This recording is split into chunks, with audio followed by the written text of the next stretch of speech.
The first weekend of April here at Lindsey Nelson Stadium, remodeled at that. First pitch from Landon Mack is down and into Steven Monster Milam for ball one. And away we go with a crucial weekend series. LSU at 20-10 overall. See top left of your screen, 4-5 in the SEC. Hit in the air to center at Garrett Wright. 2 pitches, 1 out to start for Landon Mack. This LSU team preseason number 2 in the country. Last weekend took 2 of 3 back in Baton Rouge from Kentucky. And they had dropped 3 straight series entering last weekend and dropped the game on Friday, but came back to win that series. Yeah, we're down 7-0 in the rubber match of that one and figured out a way to win comfortably. But it has been a little bit rocky start for both the Tigers and the Vols. 2 of the premier programs in the country are fighting for their tournament life here early in the season. Jake Brown stings 1 foul, and it's 0-2 on the junior right fielder from Sulphur, Louisiana. Team leader in OPS, home runs, RBIs, more walks than strikeouts this year. A career year for him that Jay Johnson knew was within him. He lays off. It's going to be different movement on the fastball from Landon Mack tonight. Yeah, intentionally throws 2 different fastballs. One that has more ride, that was it right there. Another that'll have a little bit of sink and arm side run to. This 1-2 is cut on and missed, and that is filthy for the first strikeout tonight for Landon Mack. Well, he calls it a cutter. We're gonna we'll agree with him, but this looks like a really good slider. It's got some depth to it, down and in, exactly where you want to try to throw it to a left-hander to get swing and miss. Josh Elander said to us today in his office that the stuff is unbelievable. KP, as you said, Landon Mack's been up to 100, and he can get a ton of swing and miss. Faces the freshman catcher Omar Cerna Jr. Houston native who's getting the start here. Jay Johnson has said recently, this guy is not coming out of the lineup. He has been that impactful. No, he gives them a presence just from an impact standpoint. Has the hardest hit ball of the season. Chopper left side at Henry Ford. And a tidy 1-2-3 top of the first on just 8 pitches for a fired up Landon Mack. Henry Ford and the Vols bat in the country coming in with LSU, like we said, 2nd in the nation behind UCLA. You see where they were pegged within the conference as well. LSU picked to win it ahead of the likes of of Texas and Mississippi State. Tennessee top 6. I mean, there's always going to be high expectations for both of these programs. They're both fully committed to playing at the top of the sport, and this year was no different. But again, rocky early first 30 games or so for both teams, but still plenty of talent here for both these teams to get themselves in the national title mix.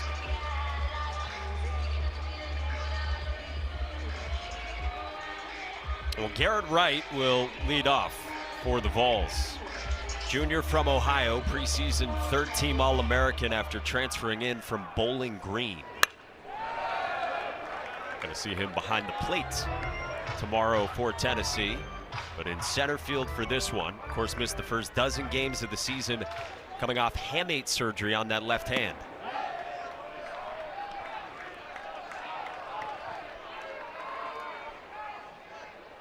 Josh Elander was telling us they call Garrett Wright the soldier. Blue collar, grinder, that type of mentality. Got 2 strikes on him here. Well, the hit by pitch is a big part of his game, so that'll get you a soldier label when you're willing to wear 95 on any part of your person. That calls you a real dude. You like that? Your person. Yeah, on your person, KP. That was just for you. 2-2 from Evans. It's got on and miss. Strikeout to start for Kason Evans. 3 splits in a row right there, too. Was up 94, and then goes split, split, split. That's when it had really good depth and was going down and in, too, to get Wright swinging right over the top. And there can be some gaudy swing and miss totals from Evans. Well, and that one right there is a strike. So when you're getting swings and misses in the zone, you know you got your good one.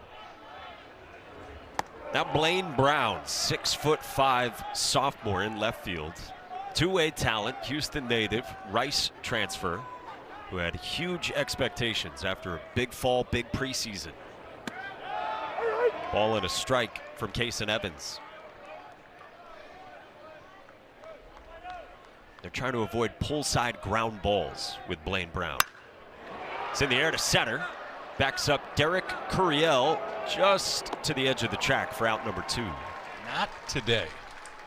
Some days, chance here, but not today. I mean, I guess it's kind of going pole to pole right now. Yeah, you can get it out probably from 385 left. It's anything from the left center gap to the right field line is going to play really, really big today. That doesn't mean there's not some guys that can pull it off, but there's not going to be any cheap ones in that part of the park.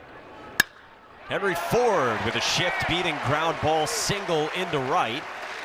And the game's first base runner is the Virginia transfer Henry Ford.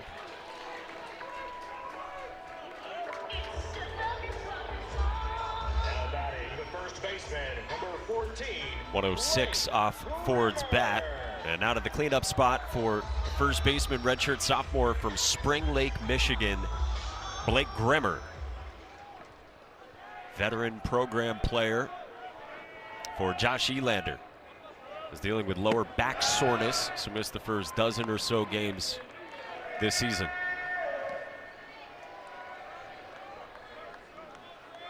Tennessee looking for pop in the lineup. Third worst in the SEC in runs per game.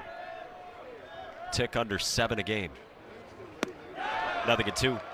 Yeah, it's been a slow start, and a big piece of that slow start has been the lack of production from a lot of the returning players. Ford and Brown have been good to, I think Ford's been almost all conference good, but a lot of these guys that they thought were going to make jumps just haven't done it yet. And Evans buries another split from Kason Evans, who bookends a scoreless first. Spot just because of how excellent he is at putting the ball in play and using the whole field, especially with runners on base. So it hasn't been the gaudy year that maybe some would have hoped or projected, but he still had a really nice first half, even though the power numbers haven't made that jump. Landon Mack starts the second with a knee-high fastball at 96 to Curiel, who has said it himself. He said last week before the Kentucky series, he said, obviously I'm not playing at the standard I'd like to be right now. But he said a month and 12 days into it at that point, he said, I'm not hitting the panic button. Well, that's a big part of playing this game for a long time, is you got to be able to ride the waves of hot starts or cold starts or dealing with expectations, which certainly come with playing center field at LSU. Slices one backside for a leadoff single to begin the second. He's hit safely in 14 of his last 15 games now and gets aboard for the Tigers. Well, that's something he can always do. I mean, he can go backside with you right there. Curiel, again, they bump him into the 4 spot, but he still has the ability just to do this. And I would say this too. If that's your down first half of the year and you're hitting 345, like, okay, yeah, I can work with that one. So he gets aboard in front of the 5-hitter, the second baseman, 24-year-old fifth-year senior Seth Dardar. Started his career in the Ivy League at Columbia and then spent last year at Kansas State. KP, you said it today to Jay Johnson. When he's going, it's a totally different offense. It changes their offense, and he started really hot for the first couple of weeks, and he went through about a 3-week spell where it wasn't. And now he's really started to swing it again.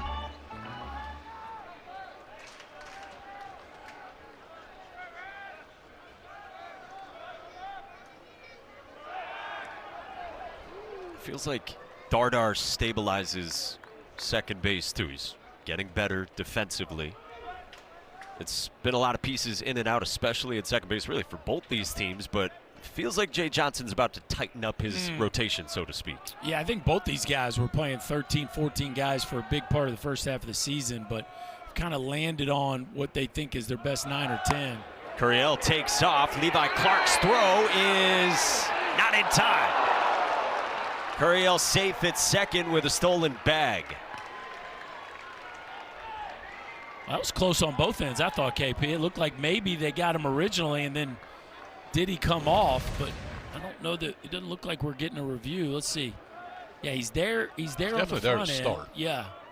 I think he kept Wow. right hand Impressive. on the whole time. You got to remember, too, I mean, it's first time coming to turf, not exactly knowing what the slide's going to be and until you hit the turf right there, and he just kept that right hand on. 1-1. Fouled away 1-2 on Seth Dardar. See, if he didn't have that mid on, he wouldn't have been able to touch it was that Definitely. extra extension that kept him on the base. All about the mid. Everyone should be wearing those. Curiel at second. Nobody out in the second. No score in this opener.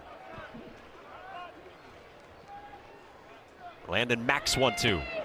No chase from Seth Dardar. The lefties are going to be a big talking point tonight to tell us how Landon Mack is going to do in this ball game, because the left-handers almost have twice as high OPS versus Landon Mack than righties. So he's got his hands full with these talented left-handed hitters for LSU. Swing and a miss. Second strikeout for Landon Mack, and there's one away here in the second. Berkey, I know you saw him last week, but he has the ability to throw this cutter on both sides of the plate intentionally, too. And I think that was intentionally backdoor, trying to start it off the plate. Sometimes you get some give up on it. That time Dardar pulled the trigger but swung right over the top. On that side of the plate with that laid down, it kind of acts as a changeup. Even though it's not moving away from the barrel, it is moving down. So brings up the sophomore third baseman John Pearson, who has moved into the starting rotation over these last few weekends. Pearson has homered in each of his last 2 games. Derek Curiel said it recently. Pearson has been smashing the ball and has earned a starting role on this team.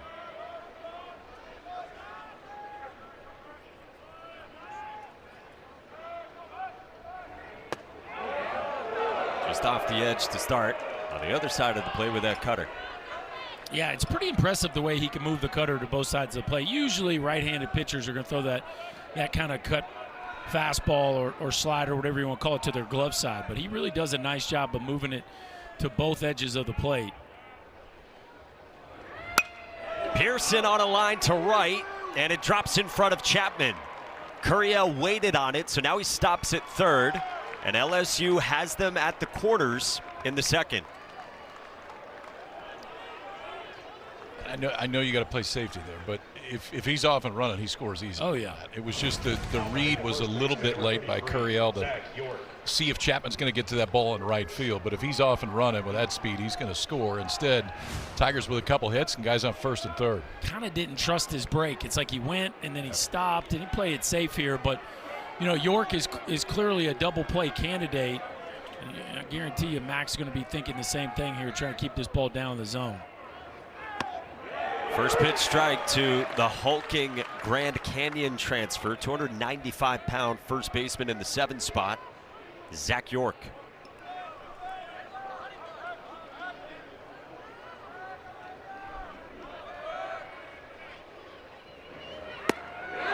Knee-high strike at 96 from Matt. How about that sequence? Change up away and then a paint piece heater on the outside edge. And boy, that is a tough way to start the AB if you're Zach York.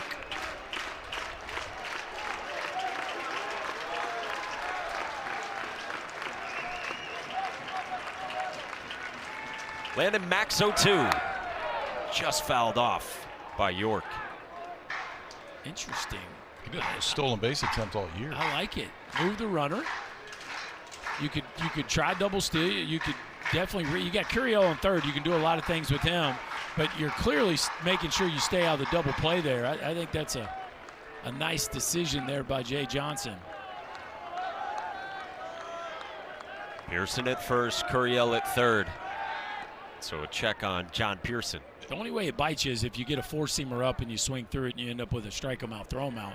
But even in that situation, the runner could stop and then try to score from third. You could play it that way as well.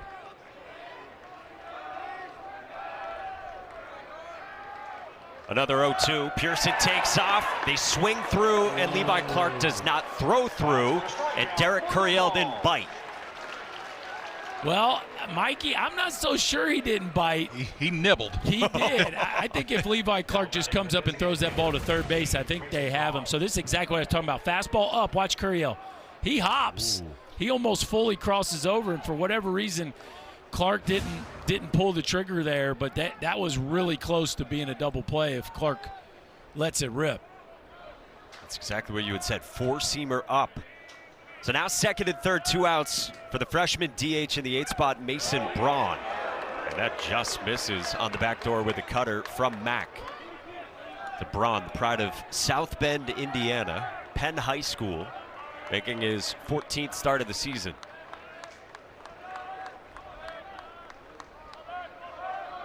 In there is a left-handed bat with the splits you mentioned for Mack.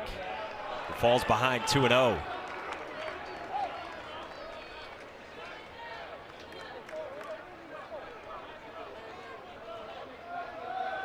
Curiel singled, Pearson did as well, and 2 in scoring position.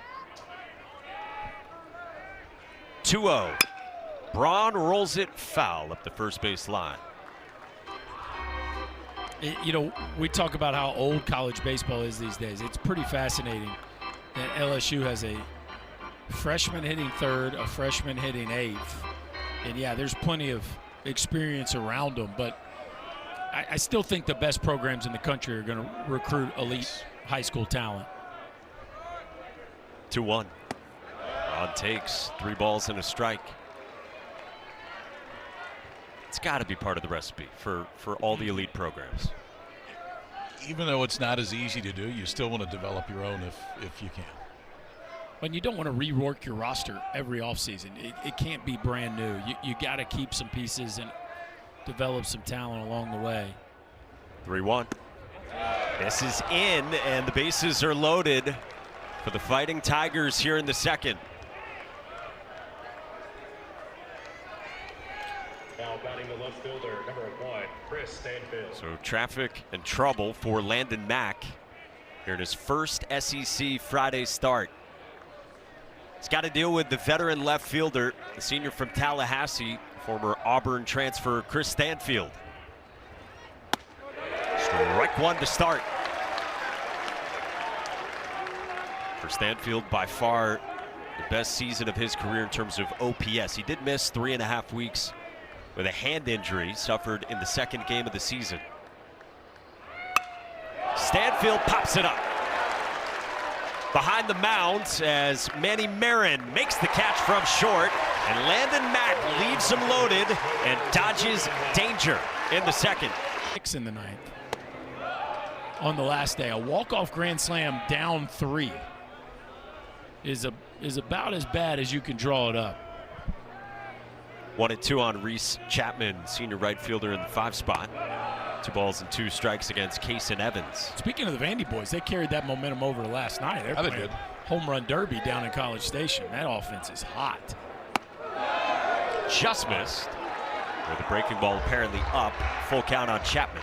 At the curveball, you can see the velocity difference for Evans. He's up 94, 95 with that fastball. That curveball at 78. And he will work at a very fast tempo. Nate Yeski, the pitching coach, told us last year in Omaha, Kason Evans pitches like he's got a tee time with KP. Line drive, left center field, base hit, Reese Chapman. Protracted AB ends in a leadoff single for the veteran right fielder. Reese Chapman really putting together a nice season this year. Done a really good job of cutting down on his strikeouts, using the backside of the field much better. Another quality at bat that ends in a knock for the Tennessee right fielder. Struck out 73 times last year, KP. This year, just 19 so far. He's walked 21. He's got more walks than strikeouts. So man aboard for the sophomore shortstop from Florida, Manny Marin, takes strike 1. So all that being said about Tennessee's weekend at Vandy last weekend, where's the psyche for Tennessee and what's their focus in terms of finish this weekend? Well, I mean, the psyche, they had a nice bounce back on Tuesday, scored a bunch of runs and played a much. And that's the part of the park to exploit on an evening where the wind is blowing hard from right to left. Jake Brown last year, Mike, 44% ground ball rate. This year, 30%. You watch him get in his left knee and get below that sinker running away. Such an easy pitch to roll over to the second baseman. Instead, he gets below it, launches it out to left, and that is number 12 on the year for the Tiger right fielder. Now Omar Cerna. So year by year, it's gotten better for Jake Brown. And last year, his average launch angle, 9 degrees. This year, it's 15 degrees. 10 to 30 is normally thought to be sweet spot. Yeah, so he's hitting a ton of balls hard and in the air. And again, the ground ball rate as a freshman, 49%. Last year, 44%. This year, 30%. So he's continued, as you said, the average launch angle, those two playing together, he's just learned how to hit the ball in the air more often. And when you got juice like he has and you're hitting in the air, there's going to be a lot of damage. I talked to Jay Johnson about him earlier this year, and we were talking about recruiting freshmen. He said he's actually had a chance to develop. Like freshman year, he had 40, 50 at-bats, whatever it was. Sophomore year, you can hide him in a lineup a little bit. He didn't need to hit. And now it's just jump, jump, jump. All 3 years he's been there. And we've talked about that a lot with both these teams. Both of these staffs were banking on players making those progressions. Some have, some haven't. Jake Brown certainly is the poster boy for what it looks like to make a jump your junior year after getting opportunities to play both your freshman and sophomore year. Spotted at 96 by Landon Mack, who responds by fanning Omar Cerna for out number 2. Well, Mac's been good in this ballgame. Solo home run's not going to beat you. You got to score to win anyway. So bounce right back. That is a paint piece on the edge right there. A dirty fastball at 96 miles an hour to get him back on the good side of things. So 2 outs, base is empty, and here's Derek Curiel. Singled backside his first time, leading off the second, and then stole a base. When you talk launch angle, there's been a lot low and on the ground for Curiel. Yeah, it's really kind of the opposite for Curiel than from Brown. He's actually hitting about 9% more ground balls this year than he did last year.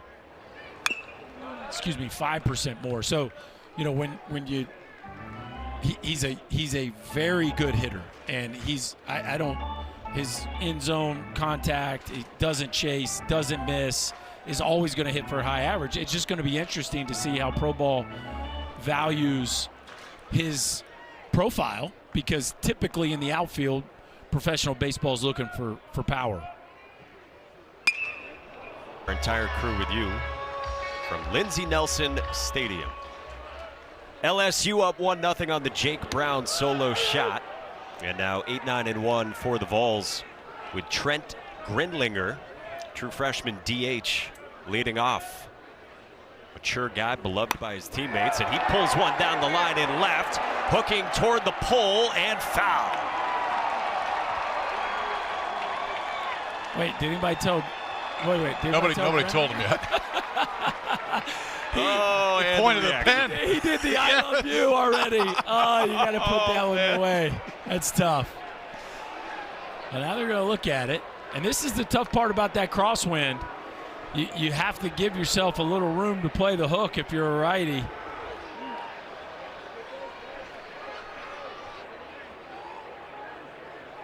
It was definitively signaled foul by the third base umpire. That ball was tagged 105 off the bat, traveled 414 feet.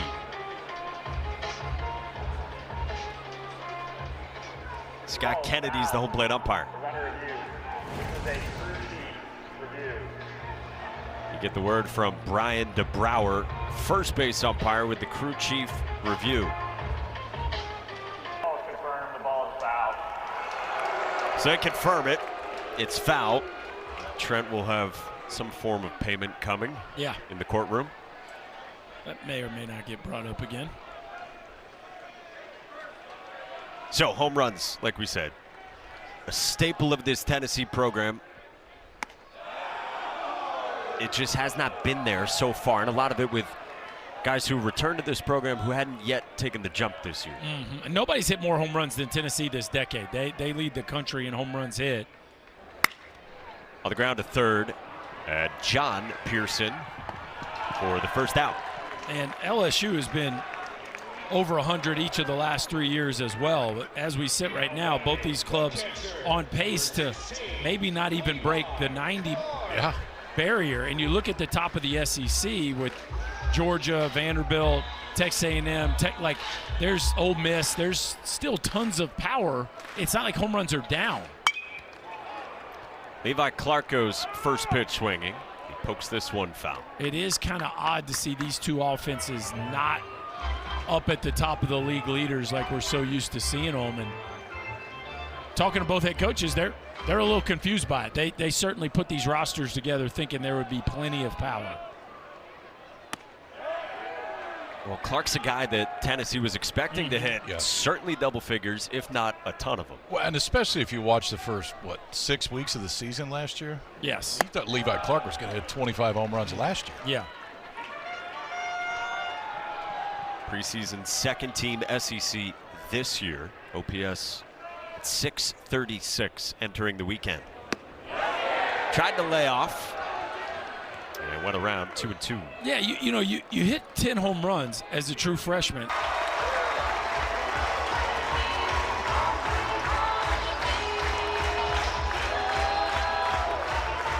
starts doing that. This offense starts looking a little bit different. He starts doing that. He's not hitting ninth much longer. I mean, he's kind of earned that spot right now, but 107 off the bat usually ends well, and it does right here for Mr. Clark. Well, trying to go up and in with some velocity. That's a 95-mile-an-hour fastball. Now, they made an adjustment with his stance this week, standing him up a little taller.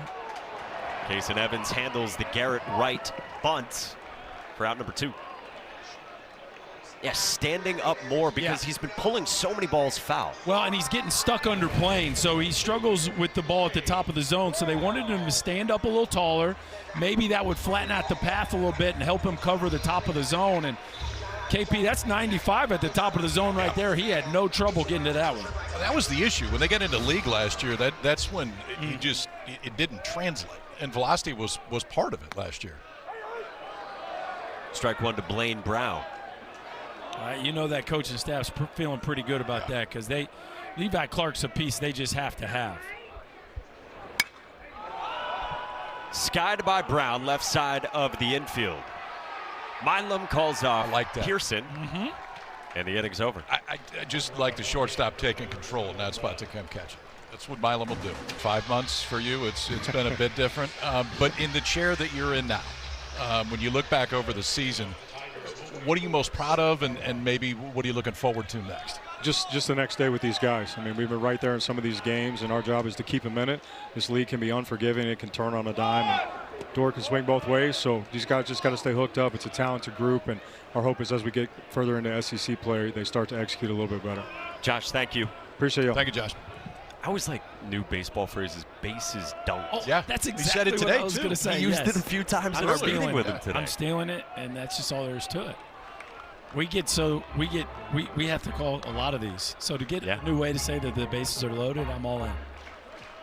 The bases are dunked. He's pretty good with lingo. He is. He thought Levi Clark got pinched a little bit. That was his way of saying he thought it jammed him a little bit. He's very lingo-ish. Pinched is from like a bank robber movie. Like, I got pinched. Like mob stuff. I love it. Anyway, 4th inning. 1-1 our score. Seth Dardar in the 5 spot leading off. He struck out on a cutter his first time. 2-2 from Landon Mack. Yeah, moving from Saturday to Friday. Tegan Coons will start again. That'll be tomorrow. Evan Blanco on Sunday for the Vols. 2-2. Fouled away. They spent the entire pre-conference and into the first couple weeks of conference with Coons, Mack, and Blanco. And then last week they went Arvidsson, and Coons piggybacked him, Mack and Blanco. Now this week, back to Coons in the rotation, but he's now going number 2. And one of the things I think has been an early storyline from Josh Elander's helm here is he's not afraid to change things up. He will do hard things. cut and a miss. And Landon Mack has punched out Seth Dardar twice. That's a big comeback right there, too, in the count, because he was down 2-0 and fought all the way back to get the strikeout. That's a cutter on the back door that I believe was the same pitch he got Dardar swinging on the first time to strike out. I came back to it, got him again. You just don't. There's not a whole lot of college righties that throw arm side cutters, and college left-handers just don't have a ton of experience dealing with that pitch. Now John Pearson singled his first time. Heater in for strike one. You can live there. I'm about to say. You're going to stand out there for a long time. It's pretty dirty. Yeah.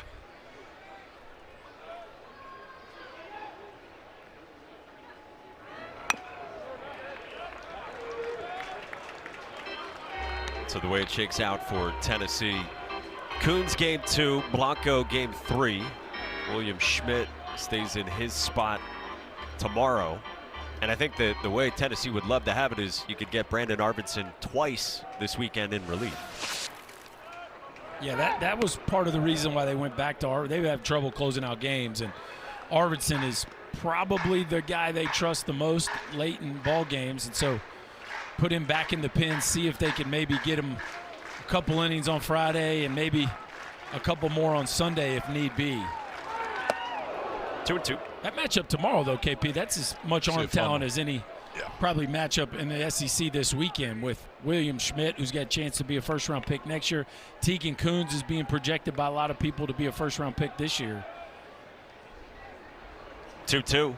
Pearson strikes out on 97. Back-to-back Ks, a half dozen in total for Mack, and now he's reaching down at his right side a little bit. I like seeing that because the stuff's kind of ticking up a little bit right here. Ability to control that fastball on the outside part of the plate. Nobody's coming out of the dugout right now. So you get a cramp? You ever get a cramp pitching, KP? I've seen you get a cramp walking up the stairs. I'm so incredibly well hydrated. Oh. The Diet Coke is just flowing. A lot of water in there. Mack falls off the mound with ball one to York. I'd send somebody out there just to have a quick little discussion. He's uncomfortable. He's not moving right. No, he's uncomfortable, it looks like. 81-degree night. Roughly 6:30 local time. Back foot miss. So 2-0 from Mack.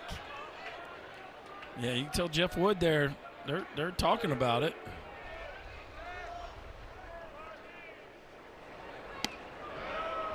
Still 96 and still grabbing at his right side. And now Levi Clark is And you get a free nervous. visit. Why not run out there? There you go. Pops it up. And Levi Clark With it. puts it away. Zach York helps. Coach, it's been a little up and down for you guys throughout the course of the last month or so. What's been the message to the team here to try to get you guys taking off here down the finish? Yeah, we kind of got a reset about 10 days ago after the Oklahoma series, and I've loved how we've competed since then. So it's just a game at a time. The good news about our league is all of these are opportunities, so you're never too far away if you put together a good stretch of games. Jay, thank you. All right, guys, thanks. Henry Ford leads off for Tennessee, last of the fourth, tied at 1. And for LSU, some ups and downs. They lost 9 games in March. Most losses in a calendar month for them since 2019. I told you had lost those 3 straight series entering last weekend against Kentucky. And they started this. We got a little catcher issue. He's catching his breath, I believe. But they started the rubber game last week down 7-0. It looked like they were about to drop another series until they came back and put a 17 spot on Kentucky. Where that caught so. I think it got up under his mask. Chopper off of Ford, foul. 2-1 on the big bat for Tennessee. But if anybody knows how to steady the ship in this league, I mean, Kyle, I think you and I were here for sure. They left here a few years ago, 3-12. Yeah. In the year after they won the first. Then went on first 80. time. Yeah, and almost won Chapel Thrill, as you so famously called it, Michael. Hit in the air to right center by Henry Ford. Brown's back to make the catch. What a way. We've done a lot of games here. And especially for a guy with Henry Ford that has double-digit home runs already. That when you see that ball come off the bat to that part of the ballpark, you automatically think it's carrying out. And that wind is enough tonight to actually shrink right center field. Yeah, this ballpark plays tiny when the wind doesn't blow across to right field. But when it's blowing across like it is tonight, right field actually plays fair to big, honestly. And, yeah, that's a backside ball, but we've seen plenty of ball games here through the years where that's a no-doubter, and that didn't even get to the wall. Blake Grimmer, the batter. Bloops one behind short, and that drops down a base hit. One-out single, Blake Grimmer. And a man aboard for Tennessee in the fourth off Case and Evans. Yeah, if you're a head coach in baseball or a manager, you're also a meteorologist, as you said, Berkey. Yep. Josh Elander was telling us all but one home game this year, it has been blowing in here. Yeah, I mean, the prevailing wind here is out of the west, and so the field faces in such a way that when you get that wind, it oftentimes blows across. But this year it's been across and in to where you can really almost only hit it to straightaway left or right down the line if the ball's not just absolutely crushed. Reese Chapman sprays one foul. Singled that way his first time, back in the second.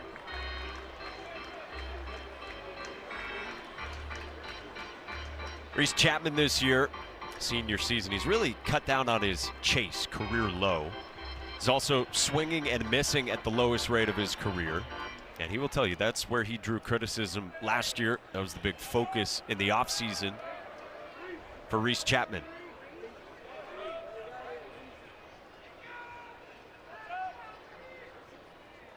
And he's made huge jumps. The tricky thing from the Tennessee perspective is, you know, he hit 13 home runs last year. He's got 2 this year. Now, he has hit already as many doubles this year as he did all of last year. So you love that statistic.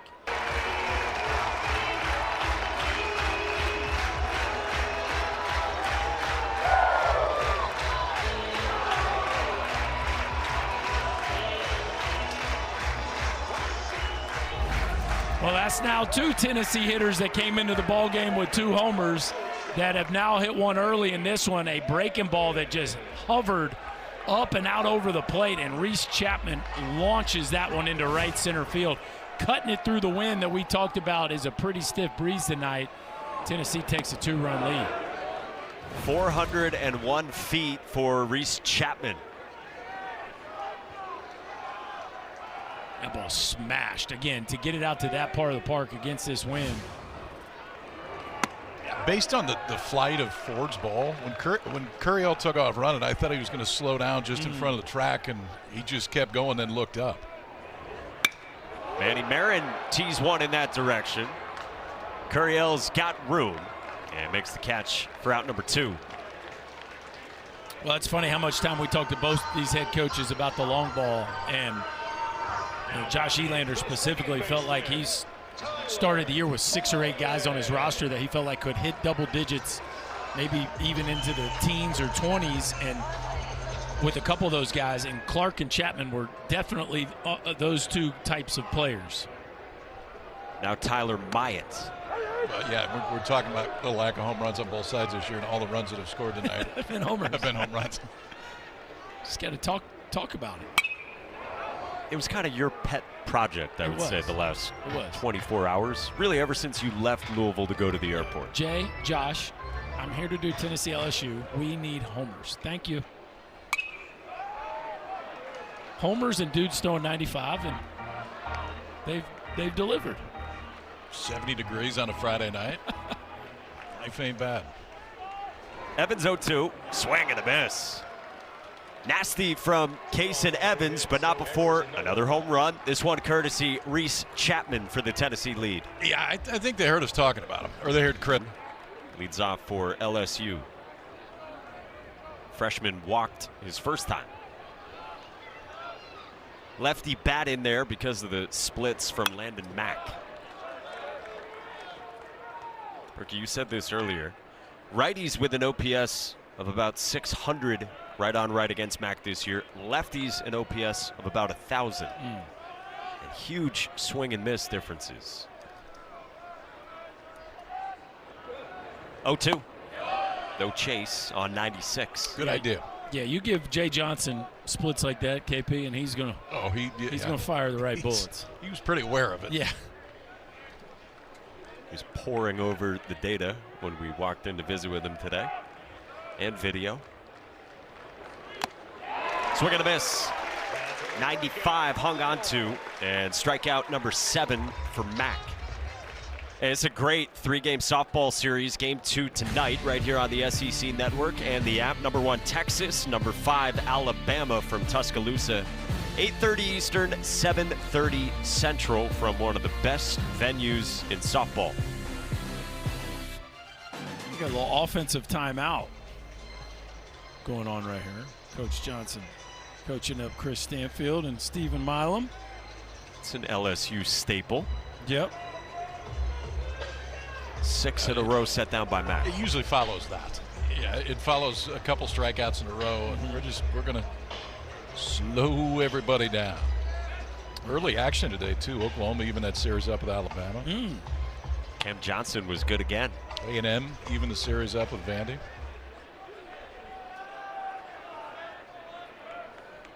First pitch to Chris Stanfield is in for strike 1 with a backup cutter. Stanfield popped to short his first time back in the second. Manageable pitch count at 62 for Mack. With the bases dumped. Yeah. Loaded Here for the we uninitiated. I'm the winner. Here we go. I got there first. I've heard drunk too. Bases drunk. I've heard of that one. Bouncer to short. Manny Marin. Tough play. Nicely done. 2 down. What made it so tough? Yeah, so you got a runner. You know you have a runner right from the jump, and just the way he was positioned from the get-go, you got a really quick decision here. Do I go forward or backwards? Well, once he chose to go backwards, at that point you have no margin for error. You better catch cleanly, get a perfect transfer, and throw a strike. And so either way, that was going to be tough. It's either going to be a tough pick if you run through it, or it's going to be a tough transfer if you hang back. And Manny Marin made that one look easy. That was not an easy play. Now LSU's shortstop Stephen Milam. How quickly do you make that decision? Well, On a ball like that, yeah. charge or hang back. So is that you're reading first hop and now I got to figure out right now? Typically, right after the first hop, you'd like to be really decisive. And it looked like to me, KP, that he made a decision and then changed his mind. That's what made me say out loud, going to be a tough play, because when you change your mind to go backwards with a plus runner, things can get a little claustrophobic. SEC halfway through, Tennessee 3, LSU 1. Had 3 home runs in this game, and Reese Chapman prevented a 4th.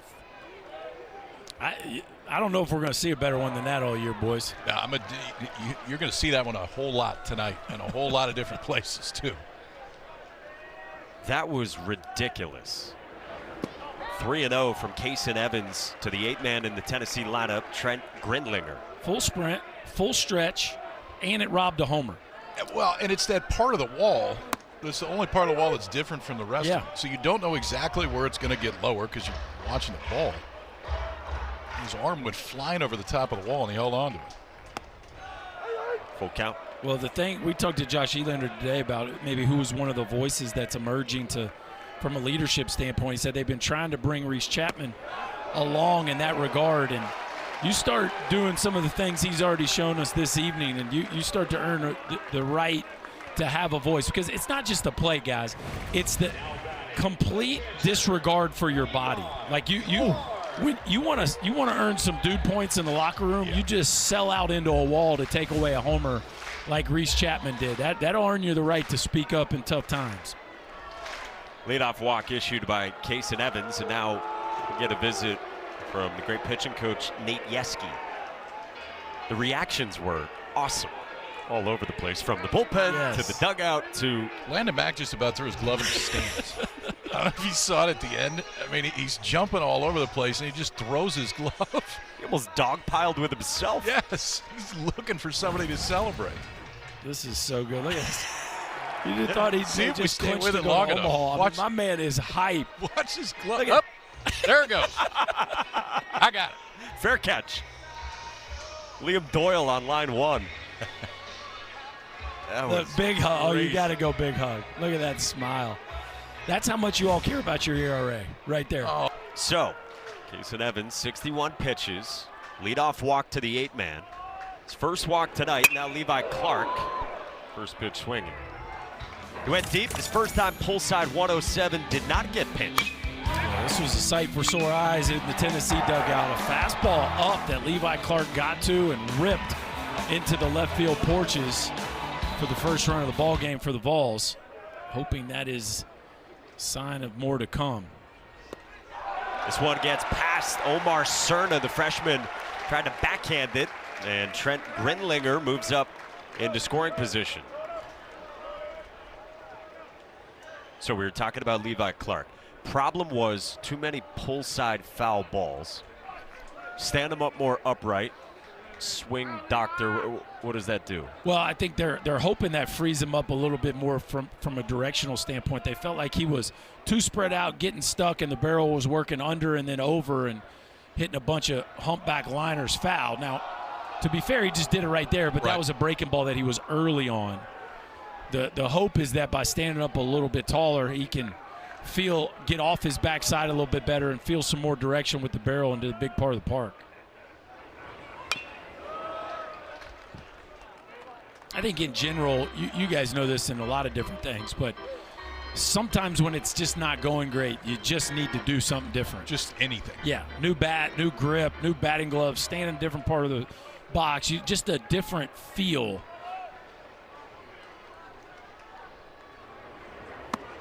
Cut and a miss. Good pitch from Kason Evans for his 4th strikeout and the first out here in the 5th.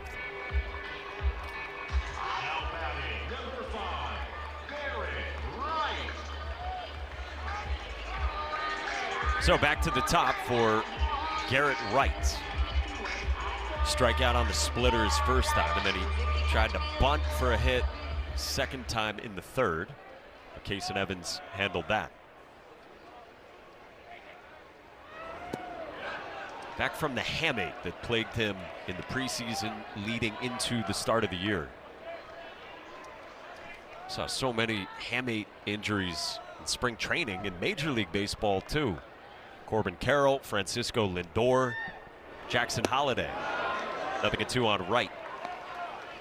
Yeah, it's a baseball injury that's been prevalent through the years. It just often happens with hitters' bottom hand. Did you ever have that? I didn't, and I don't know that anybody knows the why and the how. Did you swing hard enough to do it? Maybe not.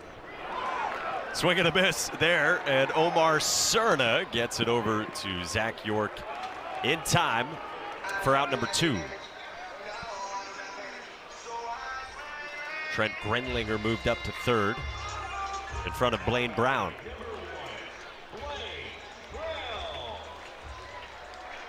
Well, Kason Evans, as usual, has the swing and miss stuff going tonight. I mean, it's as much swing and miss as any pitcher in the league when he gets that split finger going.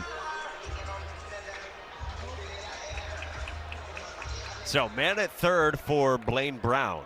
Fly out to center, pop out to short so far. Ooh. There it was. Pretty gnarly. It really is.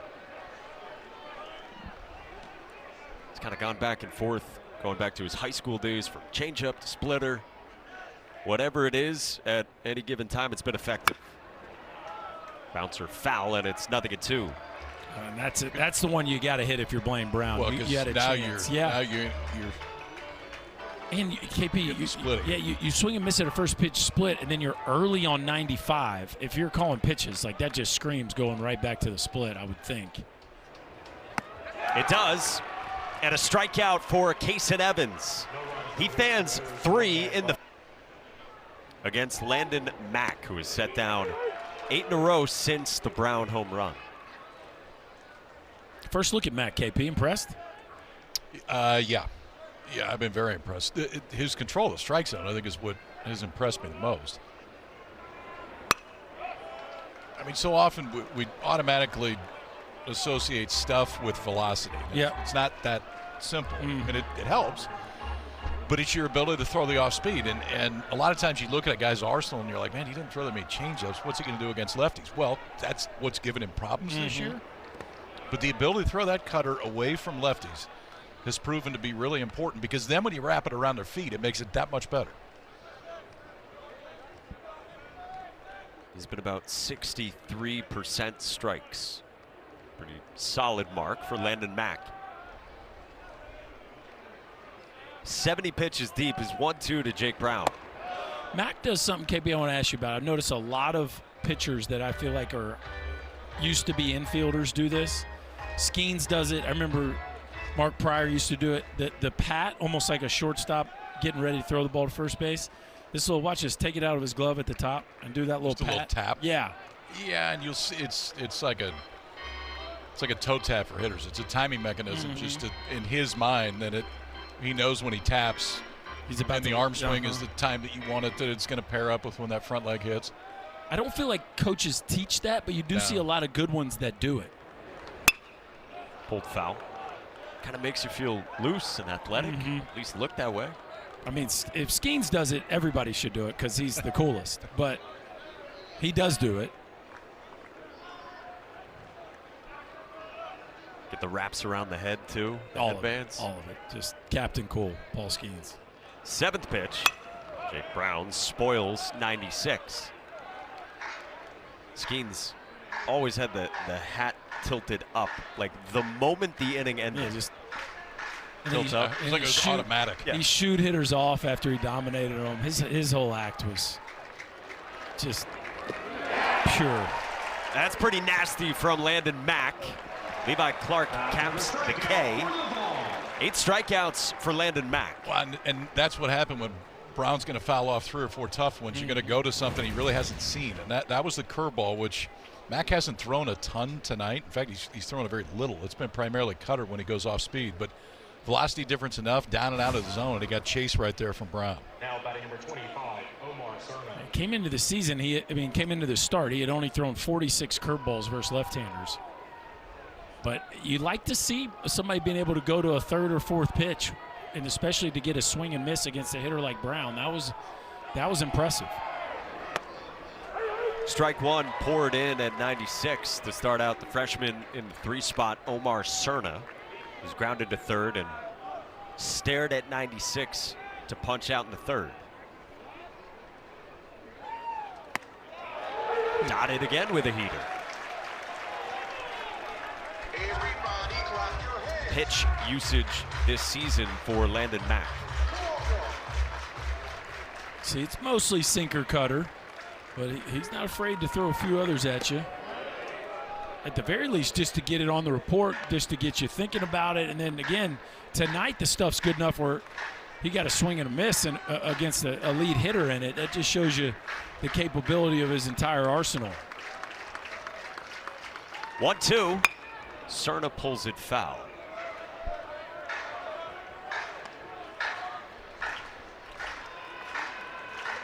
What do we got on the shadows? Almost all the way to the rubber. Starting to creep in now. It's not crazy bright in the sun, so I don't think it's awful, but definitely it impacts your ability to pick up the baseball. 1-2. Swing and a miss. 96 up from a fiery Landon Mack, who is rolling. 10 in a row set down. I mean, if you, the sequence on that was so good. It's fastball away, get ahead, add depth to a cutter that's down and out of the zone. Then Cerna fouls one off, and then he just comes back and intentionally elevates it up and out of the zone. If you get swing, they're not going to catch up to that one. So 2 outs, bases empty here in the 6th. And now Derek Curiel. Singled Oppo in the 2nd, flew to center in the 3rd. Another curveball. One of the things Josh Elander told us that Josh Reynolds, Tennessee's pitching coach, and Landon Mack working on this week is making the 2-seamer and the 4-seamer have a greater difference, right? The 2-seamer tends to be a lot more horizontal. The ball takes off towards his arm side, so into righties and away to lefties. And they needed the 4-seamer to have a little more ride to it because they felt like that would give him another swing and miss pitch, especially when you're throwing at 96 to 98 miles an hour. And it feels like We saw it with Zach York. We saw it right there with Cerner. It was there, yeah. We've seen him with the ability to climb the ladder and that four-seamer to hold its plane as opposed to kind of morph into that two-seam action.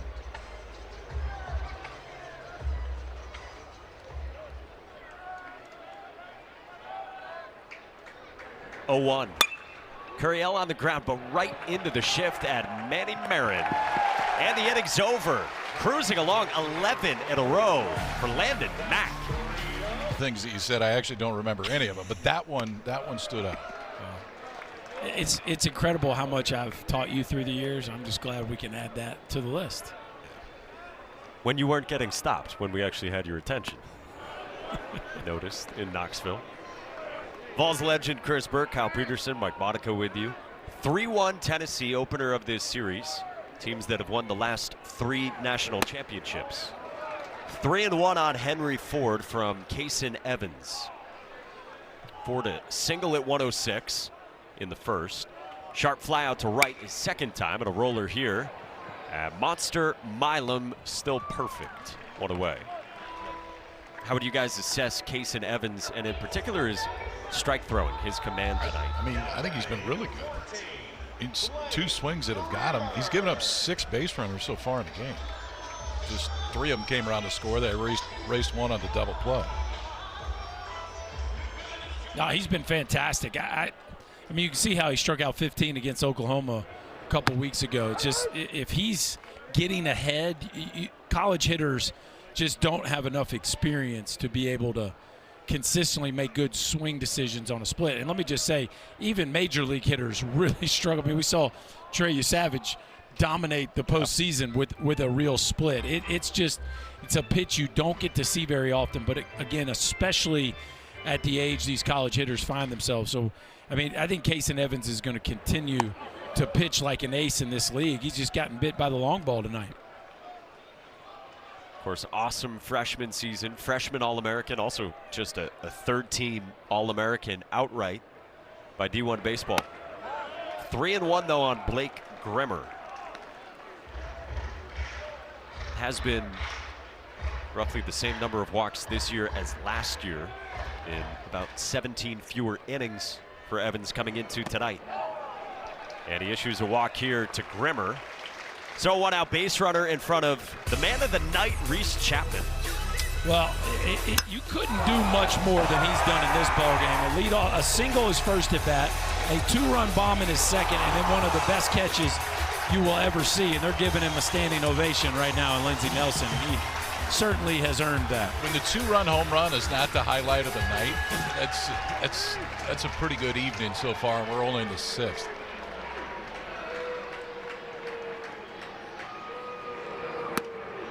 Strike 1 to start with 93 to Reese Chapman.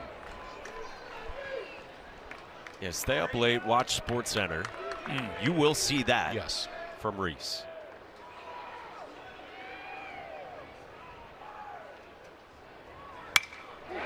Line drive left field and hit number 3 tonight for Reese Chapman. Have a day. That is called dialed in, and he's going backside, and now middle of the field. Last year he just struggled so much. Everything was either out in front or over the top of the baseball, and he has really worked to develop his ability to trust the backside of the field, and he has put that on display here in this ball game against, again, one of the league's best arms. Nate Yeski strolls out, 83 pitches deep for Kason Evans. If Nate's going out, they're not making a change. Generally, if they make a change, it's Jay Johnson that'll go out to make the change. So I think this is more about who's up, some of the things potential to look for. Go over that scouting report again and probably try to get just honest assessment to see how that right arm is right now. Well, and he got a double play ball early in the ball game off the bat of Marin after a base hit by Chapman. So you know they're talking about that as a weapon here. It's the highest chase rate in the SEC from Manny Marin. Goes up there swinging. Marin bounced into a 6-4-3 twin killing in the second, and then he flew to centers next time in the fourth. Pivotal spot in this game. Evans 0-1. Marin pops it foul, 0-2. Well, this is where, if you're Evans, like that was a miss. Manny had a chance right there at a hanging split. And this is where you're Evans. You know the report. Obviously, Nate Yeske went over it. You're not trying to throw a strike. No, you don't have to throw a strike here for sure. Marin lays off. 1-2. Split or breaking ball? That looked to be clearly like a show me fastball. What do you think, KP? I think he's loved the split tonight. Looked good 2 pitches ago. Went to it again. At 79 miles an hour. If he's not hitting that one, because I mean that's as hittable a split as you're going to see right there.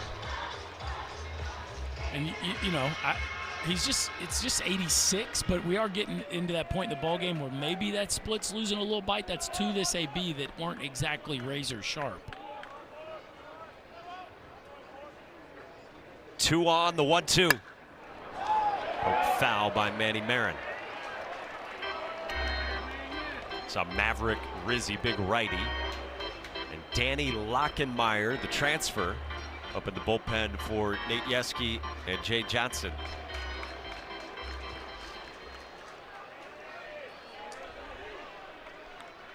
1-2 again. Good stop by Omar Cerna. That was the old 54-footer there, KP. Yeah, but it wasn't a split. No, that was a breaking ball. It was a cutter. This is that thing. That's where you got to stand up to block it. I mean, you're built to go down and try to hover over the top of it. Case and Evans 2-2. To short, and Milam there to catch it on a line. 2 down. How about Grimmer, by the way? Mm-hmm. Yeah, that's big-time base running right there, KP. This is one of those, I mean, you hear everybody say freeze on a line drive. If he freezes on a line drive, he's out. Yeah, 1 step back at least, and he's fake stealing, and he knew immediately. That's knowing where your infielders are. Tennessee got burned on one of those last week. Grimmer does a nice job there, but that'll be it. You could kind of feel it, couldn't you, KP? And the velo was down a little bit, too. I mean, there was some 92-mile-an-hour fastballs in that inning, but I think by and large, man, I mean, did he go out and dominate? No. But Casey Evans was pretty good tonight. Yeah. So with 2 aboard and Tennessee up by 2, Jay Johnson goes to the bullpen. The way he's been trending, and He's pitched 3 times in the last 4 games. yeah, and they're gonna keep giving him opportunities. It's mostly fastball, slider, but he'll show you a curveball as well. Fastball will get up around 93, 94 range. And Tyler Myatt still bats, even though he's 1 for 13 against lefties this year. First pitch, strike 1 at 93 from Lockenmeyer. Myatt grounded out to second and struck out tonight against Case and Evans. Lockenmeyer, matchup guy, used twice last weekend against Kentucky. Used in the midweek win against Southern in Baton Rouge Tuesday. Down with a fastball, 1-1.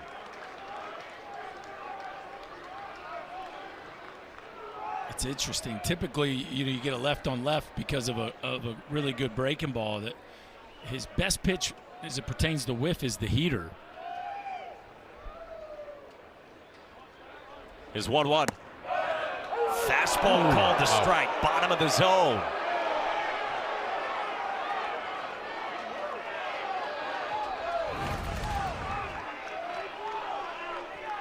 Yeah, this ball's down. That one looked down. Yeah.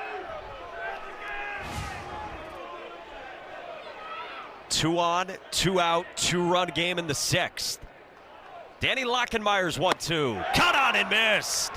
Blows 94 past Tyler Myatt and extinguishes all freshman team, USA Collegiate National Team, and now here in Knoxville. Gets Seth Dardar to ground out to Blake Grimmer to start this 7th inning, and rolling along and approaching as long an outing as Max had this year with the Vols. Well, you like what he's done all night with getting a leadoff hitter, KP. Curiel got on to start the 2nd. And That's the only one. Yeah, other than that, LSU has not had a leadoff hitter reach. And so he feels like he's been in a great rhythm from the jump. John Pearson takes ball one, a single in the second, a strikeout on 97 in the fourth. Feels like the emotion fits well for Mac on a stage like this, too, on a Friday. Something Josh Elander mentioned. He's only been in a stretch in one inning. Yeah. Yeah. Because when they scored, he gave up a solo home run. There's nothing. That'll help your rhythm. Yeah. 2-0. Still 95.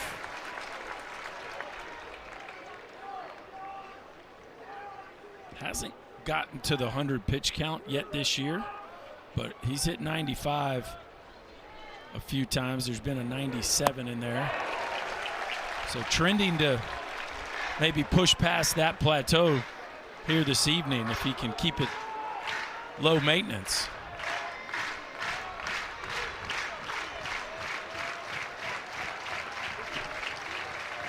Two to Pearson. Got him! 96 up the ladder. 13 in a row retired by Landon Mack. 10th strikeout on this elevated fastball again. And we talked about holding velocity, even though he's getting to a point that he hasn't been this year from an innings standpoint. Still 95, 96 in this inning with that four-seamer. Hey, once again, we got a 2-hour best of the SEC Equestrian Championship for you. Monday night, 9 Eastern, 8 Central, right here on SEC Network and the app. Zach York, first pitch swinging.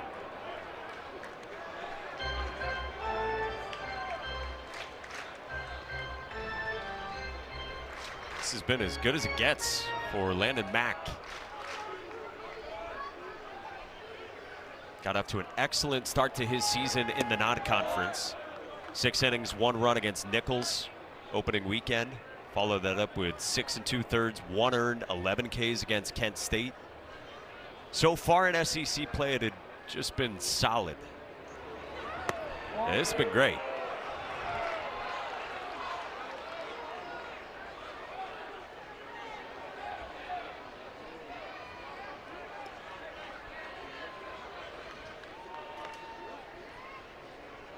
Two-one to York. Fouled away, 2-2. I think every club wants their Friday night guy to be a tone setter and to be the kind of guy that you can lean on to get you off to a good start in a big-time series. And get you deep. Get you deep into a ball game and really help set up the rest of your staff for the rest of the weekend. He's certainly given them that. 2-2.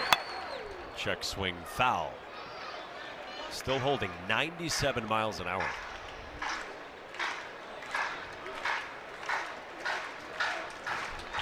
Cutter back foot. Yeah. Elevated fastball, elevated fastball. Just bury a glove side cutter right here. Feels like the play. 2-2 again. Tried to get there. York skies it. In foul ground at Blake Grimmer to end the inning. Landon Mack is set down against the bottom of the order for Tennessee. Trent Grindlinger takes strike one on 96 as promised.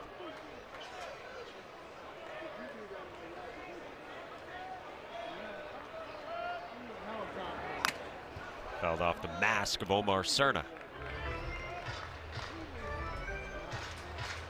6th start of the season for Grindlinger. He's DHing in this one, can catch 2. Remember, Stone Lawless got hurt Sunday at Vandy. Still don't have an official timetable for him. Coming back from both an orbital fracture and a broken nose. He said his eye's still swollen shut. Oof. He's got a meeting Monday with the eye doctor. Hopefully open by then, and then they'll have a sense of the timeline for Stone Lawless, the redshirt sophomore. Strike 3 called. Grindlinger thought it was low. Rizzi gets a backwards K, and there's one gone in the 7th. Pretty simple approach right there for Mac Rizzi coming in. It was 4 fastballs. He was living away the entire time. Borderline, but the place on the mound you want to throw it. Even if you swing it that way, there's not a whole lot you can do. 96 knees on the outside black. Breaking ball for the first time to Levi Clark, who went deep in the third for the Vols. High heater that he turned around in the blink of an eye.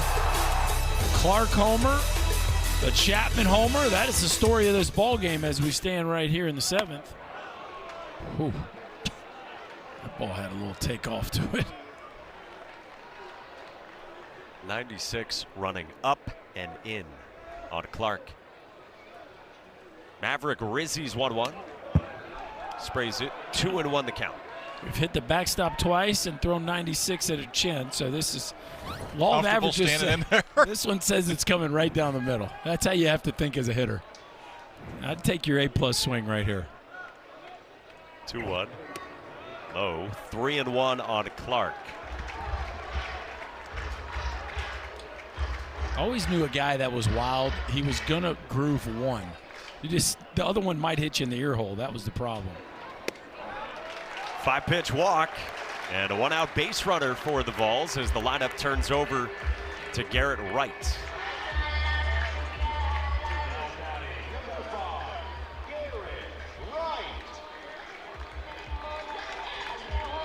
Jay Johnson on the walkie-talkie with Wright standing in for the 4th time.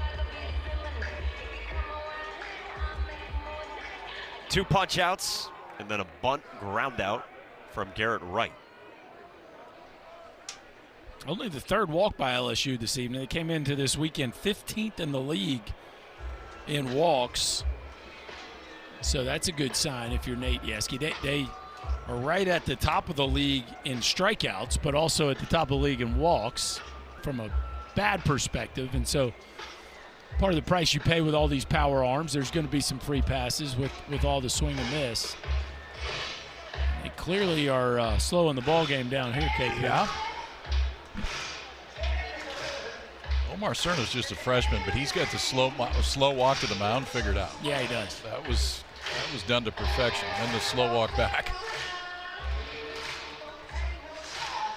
We haven't talked a lot about him tonight, but man, are they excited about Cerna. Yeah.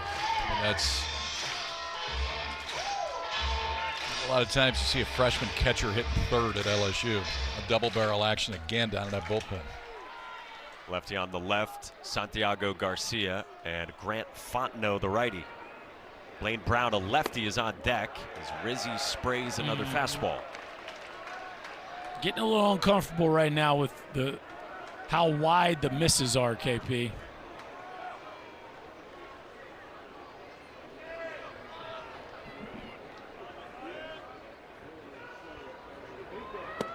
Another one from Rizzi. Yeah, and if Wright reaches, they'll go get him for sure. It's just whether or not Jay's seen enough out of the zone before then.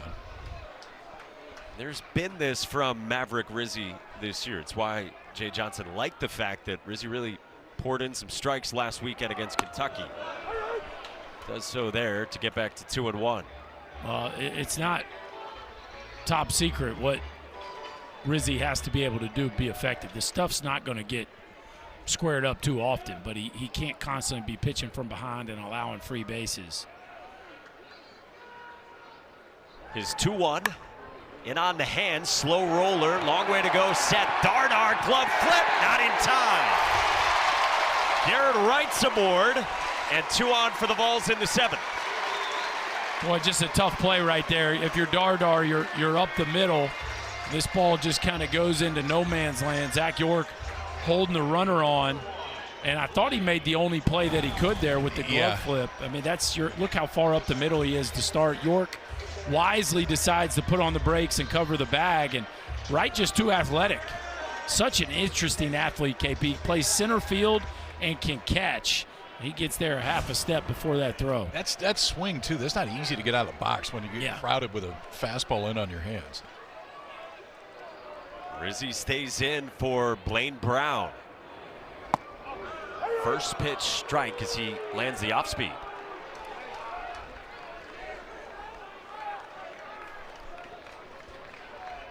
Blaine Brown 0 for 3.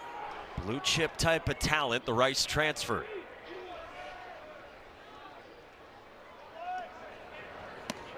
This one pops out of the mid of Omar Cerna, and now there's 2 in scoring position for Tennessee.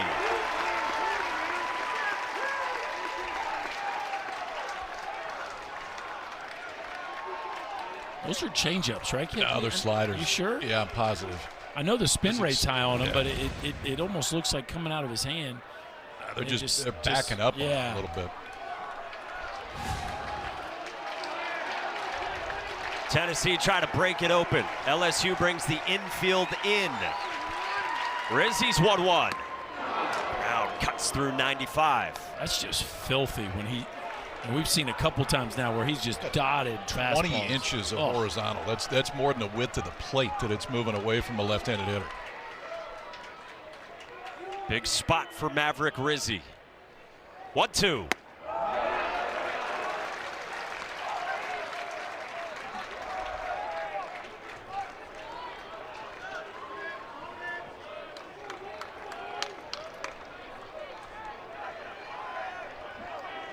Clark at third, Wright at second. 1 out in the 7th. 2-2. Swing and a miss. 96 coming in, and there's 2 down. I don't know if it's intentional or not. I think maybe he got around it a little bit, but that one you're going to win with there. I mean, this one almost cut.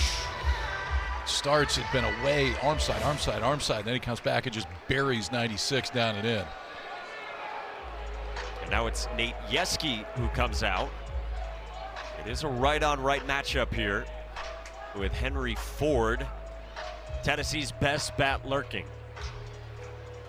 What would be your take here, KP? Is this the discussion? Yeah, is this Well, he's not taking him out. No, clearly, right. No, I'm saying, is this obviously how we want to get him out, but Ford is, Chapman's having the best night tonight, but Ford is the best hitter in this lineup.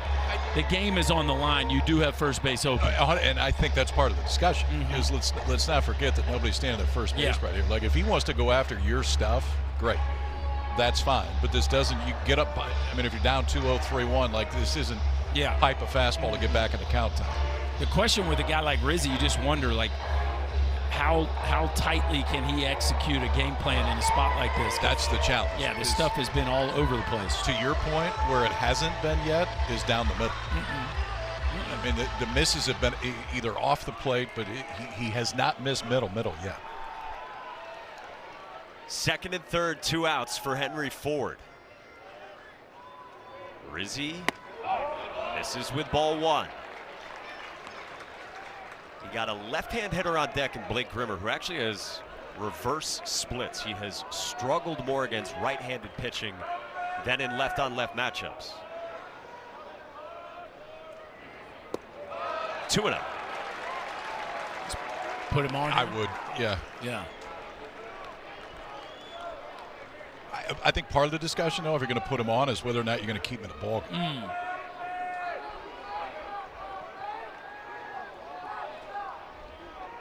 Rizzi's 2-0.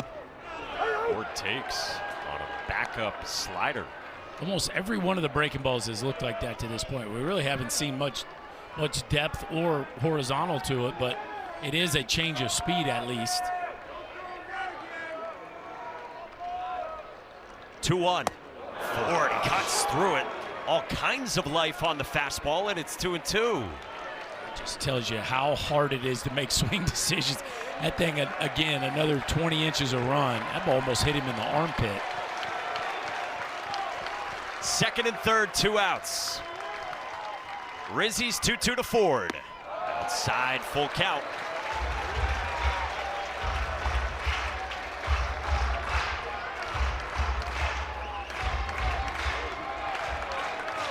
It's been a 3-1 game since the bottom of the 4th inning.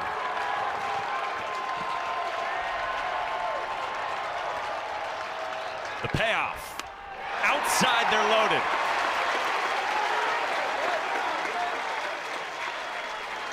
Now do you get him? Can you give me like 5 seconds? I was about to say, I feel like I'm the wrong guy to ask. Yes. I would have gotten him a couple hitters ago, but there you go. Jay Johnson makes the signal for the lefty Santiago Garcia with Blake Grimmer looming. Bases loaded. In the bottom of the 7th, Grimmer is singled and walked tonight. First pitch, off speed, misses, ball 1. Two left-on-left home runs this year for Grimmer. One against Wright State, one against Georgia, in a big spot in league play. 1-0. Up high, 2-0. Levi Clark had a 1-out walk. He's at third. Garrett Wright had an infield single. And Henry Ford walked. 2-0. Misses 3-0 on Grimmer. Pretty good take right there. Yeah. With the juice in the building right now, that's an easy pitch to get out in front of, and now the place is on their feet.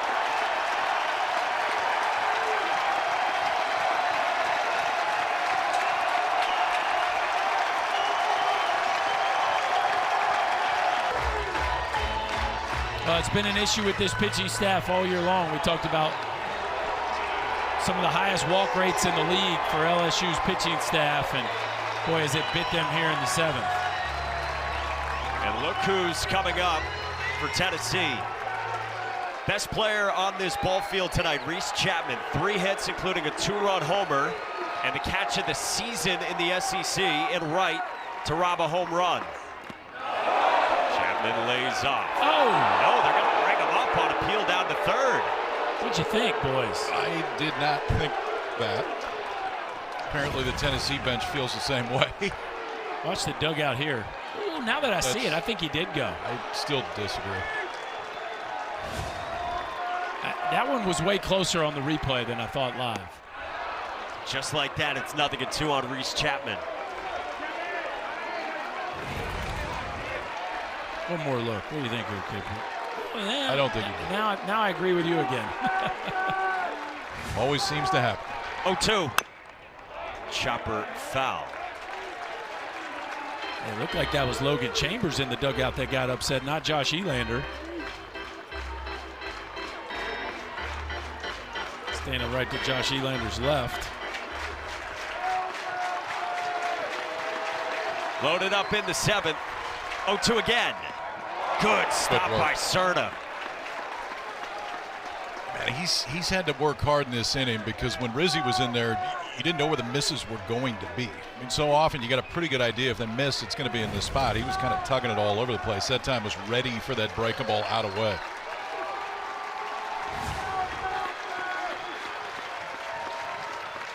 Garcia's 1-2. This is up, 2 balls and 2 strikes. Well, I think it was by accident, but that front door breaking ball right there just absolutely locked Chapman up.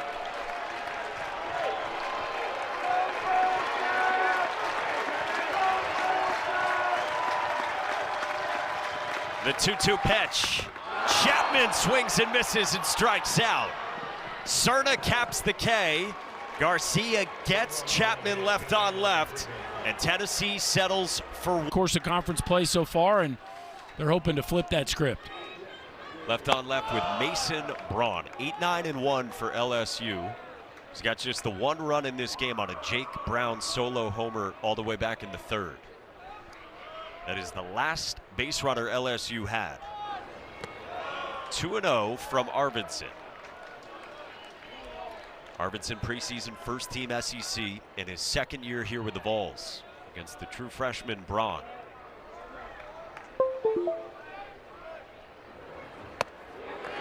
Heater for a strike.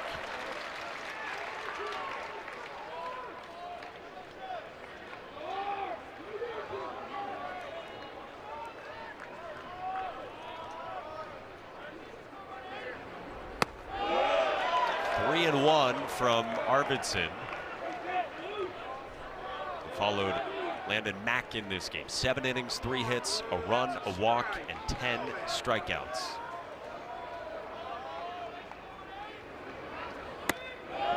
Pitch walk as Arvidsson sprays it, taking over for Mack. He was so good tonight. 7 innings, walked just 1, punched out 10, longest outing of the year. going those 7 full innings. He was pretty efficient, too. I mean, 21 pitches in the second. Besides that, the most he threw in an inning was 15, which is what allowed him to stay out there that time. Held his velocity. He was 96 in the 7th inning. First Friday start worked out pretty well. I don't think it's going to be his last Friday start at this point. Yeah, and this is a quick meeting here, KP. 1 hitter, 5-pitch walk, and Josh Reynolds is out to have a quick word with his veteran left-hander. Just as good as Landon Mack was and as low stress as it was, this is not the start they hoped for Brandon Arvidsson here in the 8th. Just a 3-run lead, and you turn the lineup over after this. See how good LSU has been in the 8th and 9th innings. Stanfield squared. He pulls it back. Arvidsson missed again. Chris Stanfield, athletic outfielder in the 9th spot, is popped to short and grounded to short so far tonight. Squares again, and Arvidsson trying to locate the zone. I don't think you'll see a swing until he's landed a couple strikes, maybe. And they're now scrambling in the Tennessee pen.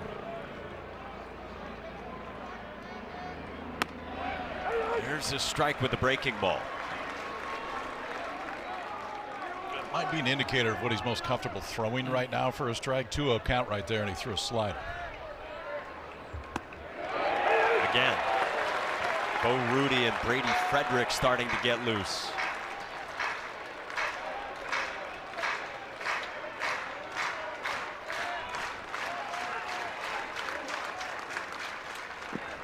Full count on Chris Stanfield.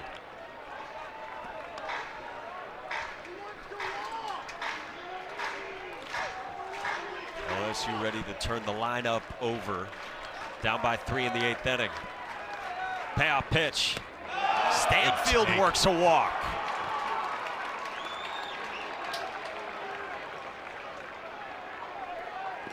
That was a heck of a take on what was a really swingable slider right there.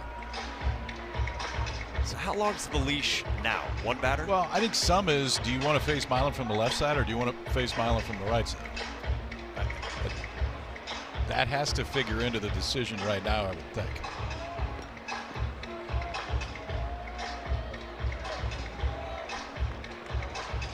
Milam so far this year has been about the same against left-handed pitching and right-handed pitching.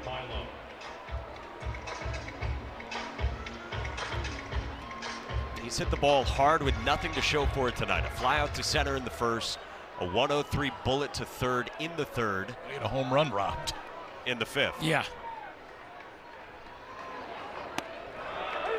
Guy who lives for big clutch moments, Stephen Monster Milam.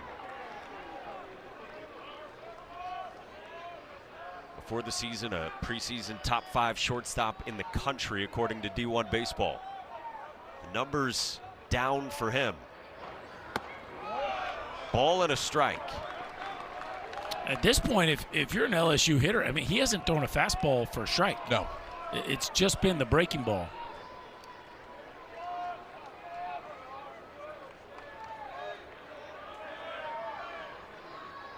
One.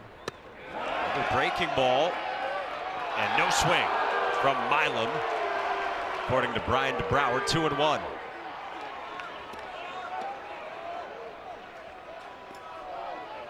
Stephen Milam told us last year, I like the game to be in my hands, be able to have the last shot. He's had big swings in his career. Arvidsson still can't locate the fastball, and it's 3-1. That's the 3rd hitter he's faced. He hasn't thrown a fastball for a strike. You got to believe if he loses him, then you got to go. This is it. Yeah.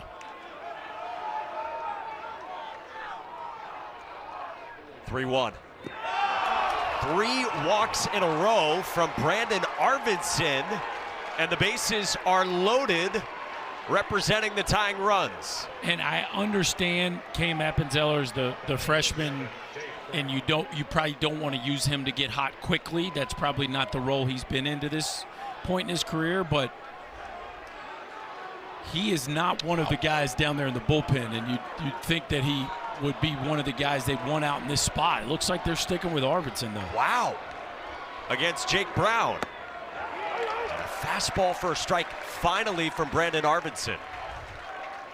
Jake Brown, who's been one of the best hitters in the SEC and one of the best outfielders in the country. Homered in the third, has otherwise struck out twice. Ball and a strike on Brown.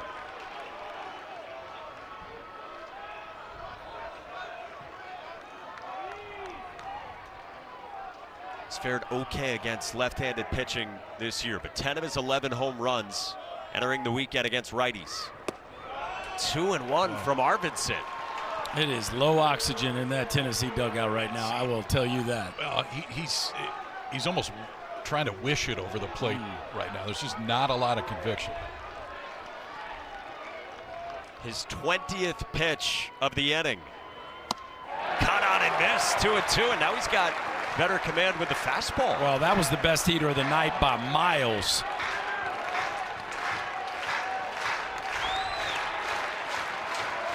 Loaded up, nobody out in the 8th inning. Arvidsson's 2-2. Up high and a full count.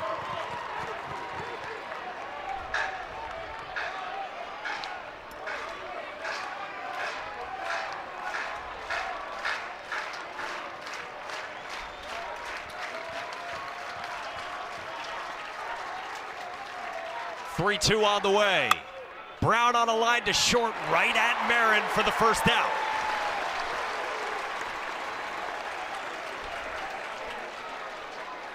Three-two slider with the bases loaded when you haven't been able to find the zone, man. That's pulling one off. So maybe a hitter later than we thought it would be, but Josh Elander will make the walk out and go back to the pen.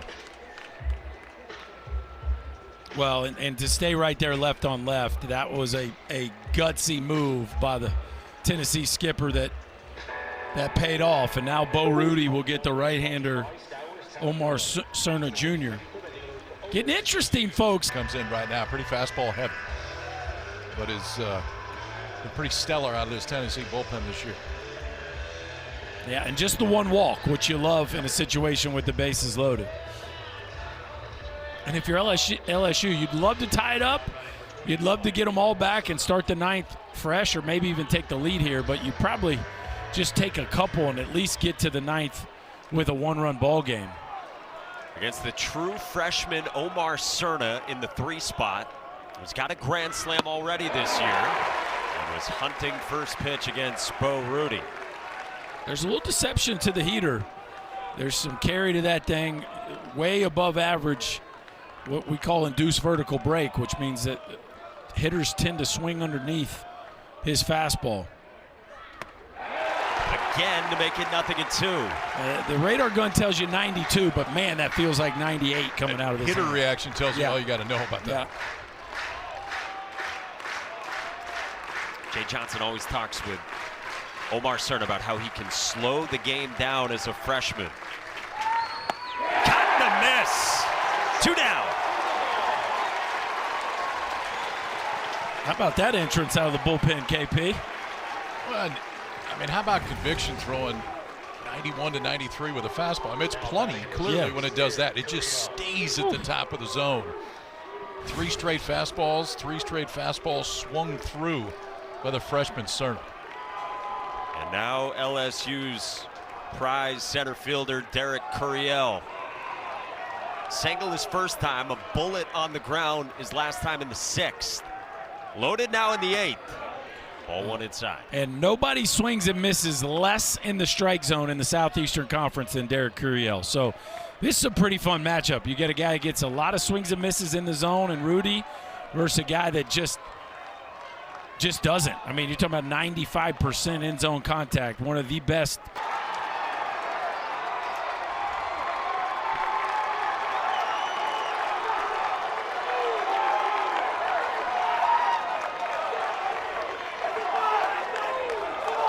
The script pretty quick,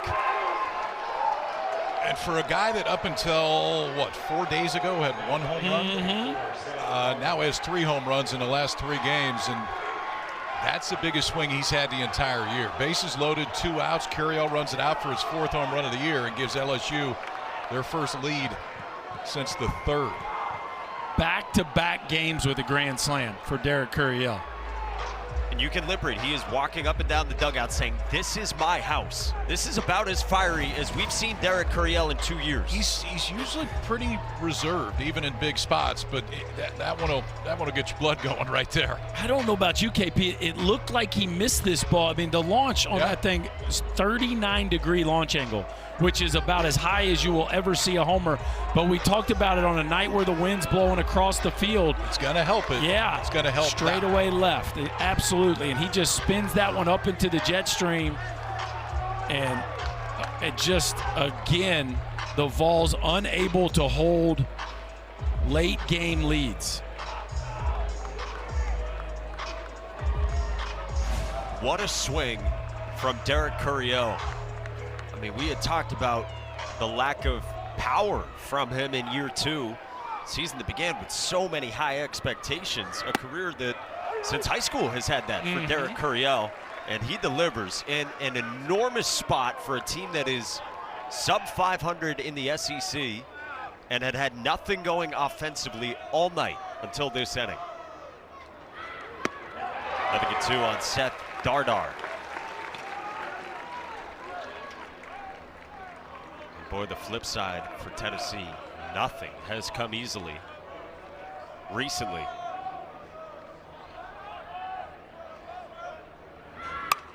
That's an understatement.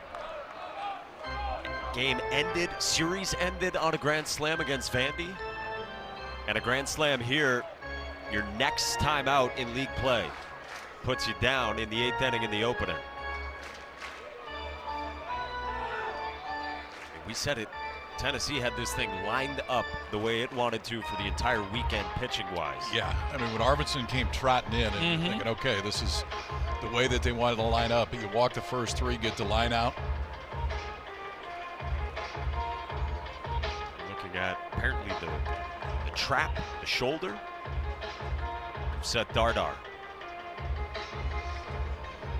Well, how about Curiel in that dugout?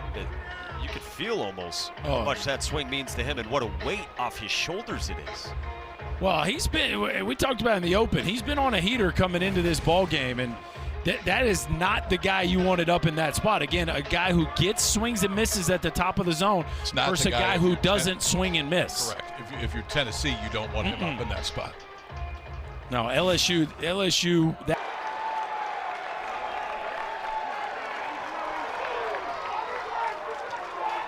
I don't know if I've seen that one before, KP. Call the trainer out and then go deep? Yeah, trying to stretch everything out. I think I can probably stay in. Whack! Next pitch, I'm going to go ahead and leave.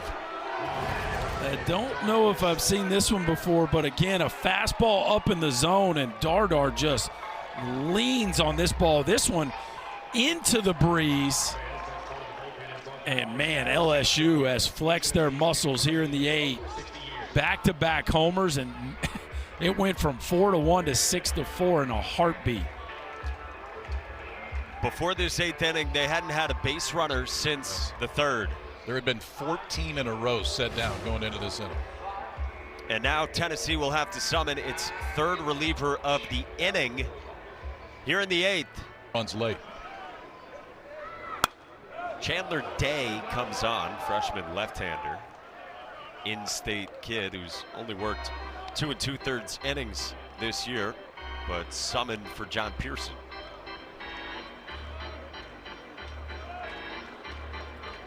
Fourth time out there this year, just 2 2/3 innings.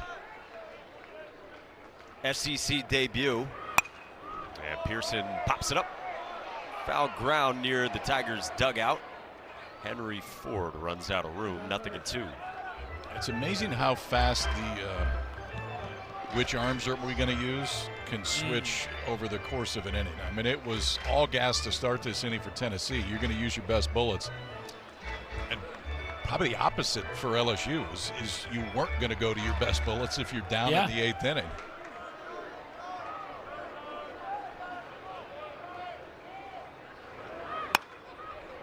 Off the end of the bat towards short at Manny Marin. Inning over, damage done. 3 walks to begin it. Derek Kirk. So what other twists do we have in this game? Bottom of the 8th inning. And how does Tennessee respond? Two teams that have been grinding through it find themselves out of the polls. It's the first time LSU and Tennessee have met when neither team is ranked since 2011, when Jay Johnson was an assistant coach at San Diego. Really? When Tony Vitello was an assistant at TCU. Josh Elander was in college. Coaching Josh Elander in his sophomore year. Sorry, I jumped you there. Keep going there. We got excited. Yeah. And two teams on the ropes trying to find it. And LSU has stirred to life here in the late innings. And what can Tennessee do to counter? 6, 7, and 8 starts with Manny Marin.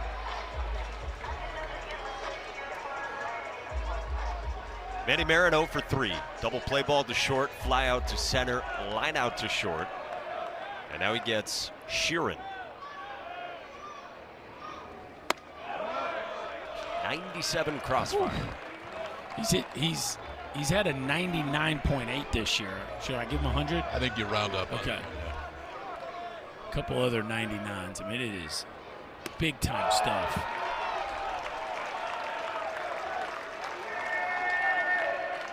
Can he locate? It's been the story of both teams' bullpens the last 2 half innings.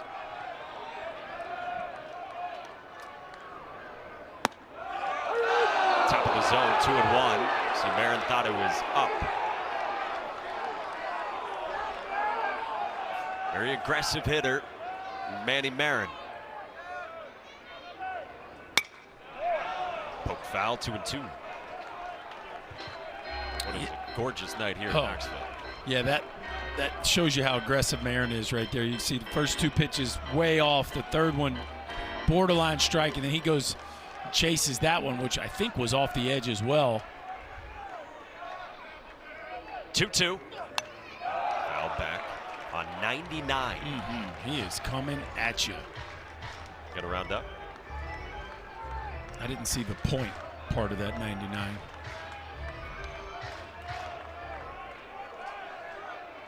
Sixth pitch of the plate appearance. Sheeran to Marin. Backs up inside. Good take. Full count. That has to freeze you after you've seen 4 fastballs, all premium velocity, and that breaking ball starts right at your front shoulder. 3-2. Marin hits it in the air to left. He does for the first out. There was a moment there that I think he lost it for a second, because everybody that could see was pointing where it was. Yeah, you gotta. This is that twilight time of night where everybody look. Milam's all the way out there. Everybody pointing and talking. Stanfield finishes it off, but it got interesting there for a second. So base is empty, 1 out. And now Tyler Myatt, 0 for 3, 2 Ks. But he has what Josh Elander said to us is dumb juice. Said he will flick balls over the third deck oppo. Pulls one foul, nothing at 2. Tennessee only has 2 hits since the 4th inning.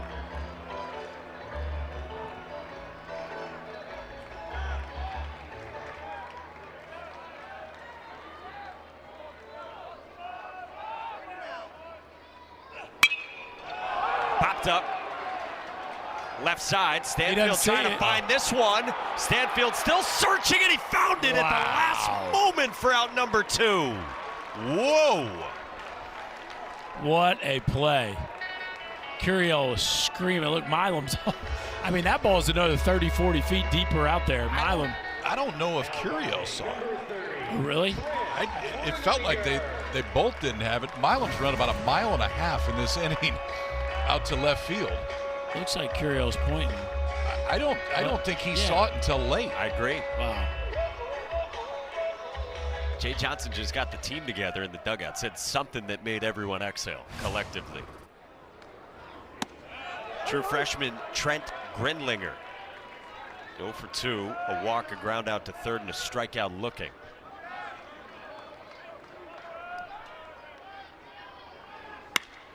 Line drive over second.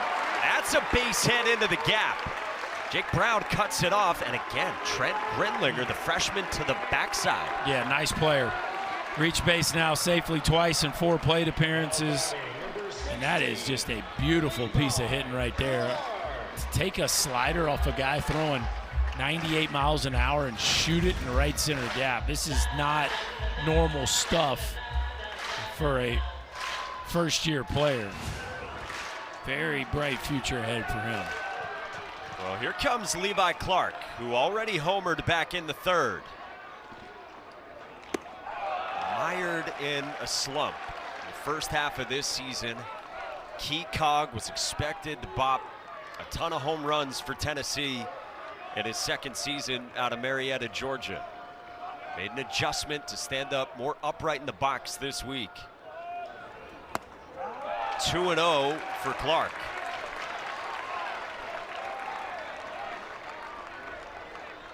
There was a point early in the season where Josh Elander met with Levi Clark. He gave him a day in the midweek. Said that he needed a mental reset. He's been trying to find it. 3-0 here on Clark.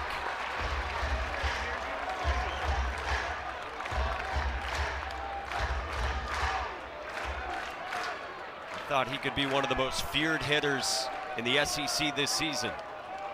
3-0. It's a strike from Sheeran.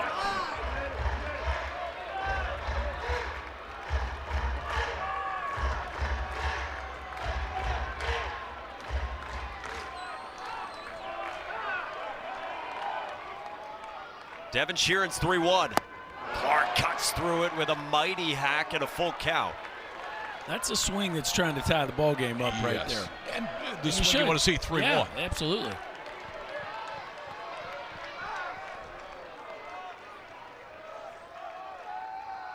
Sheeran's 3-2. Just outside as Clark takes his walk. And the tying run is aboard for Tennessee in the bottom of the 8th inning.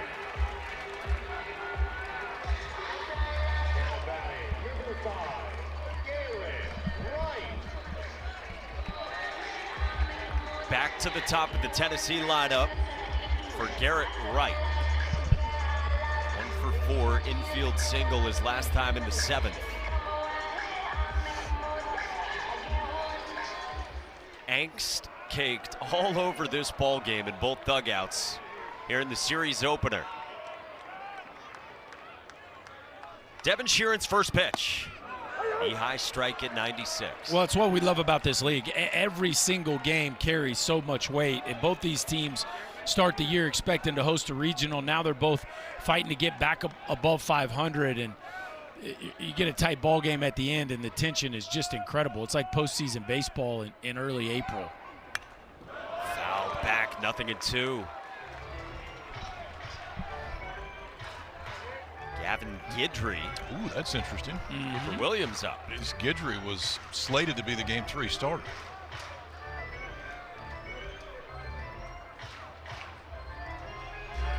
It just shows you how much importance coaches put on winning a game when you get into the weekend. We got the lead. We're going to do whatever we need to do to win today. 0-2. Right strikes out, and Devin Sheeran exults. He leaves 2, and LSU carries a 6-4. Slam with Derek Curiel here in the 8th inning in the opener. Zach York leads off for LSU. 7, 8, and 9. A ball and a strike from Chandler Day.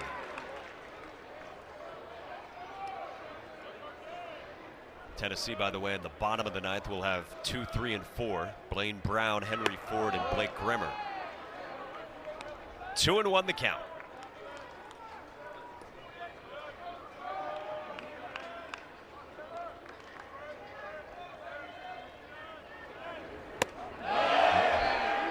No swing. 3-1.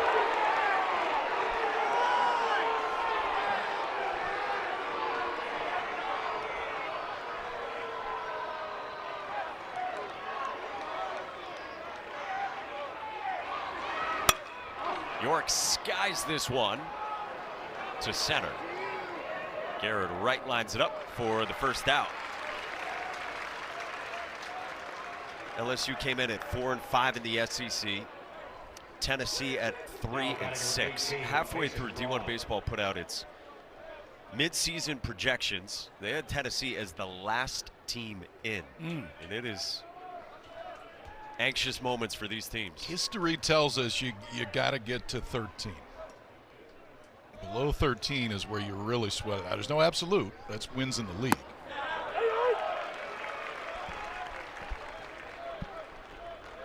Mason Braun here, freshman DH, 2 walks, including the first of the 3 straight last inning against redshirt junior Brandon Arvidsson, veteran guy who just didn't have his command from the start last inning. Well, and the tough thing is you start counting wins, KP, is, I mean, that formula almost always includes winning your home series. Yeah. It just does. And so to have a 4-1 lead in this one and then watch it slip away, it puts that much more pressure here on this last at bat. And then if you're unable to come back the next 2 games, of course, if you're LSU, if you're trying to flip the script, it always includes stealing a couple on the road, which tonight would get them off to a great start in accomplishing that. And look at the difference. LSU was down 7-0 game 3 to Kentucky. Came back to win the game. And then down 4-1 in this one. Exactly. Right. Yeah.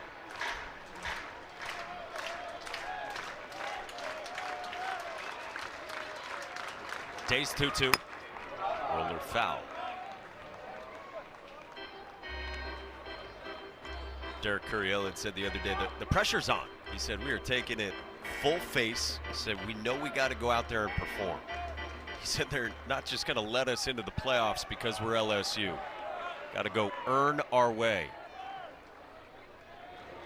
Cut and a miss. And a strikeout for Chandler Day. 2 down. Chandler Day's been pretty impressive. Landing the breaking ball, getting the fastball to the outside edge.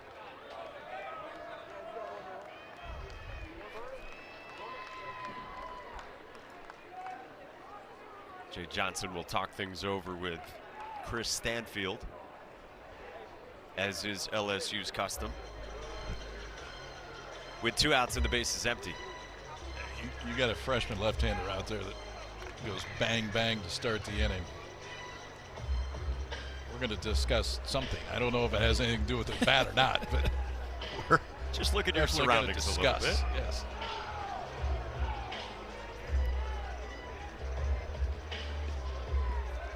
He does have West Coast roots, folks, and he can play a bunch of different styles. That's why he's so good.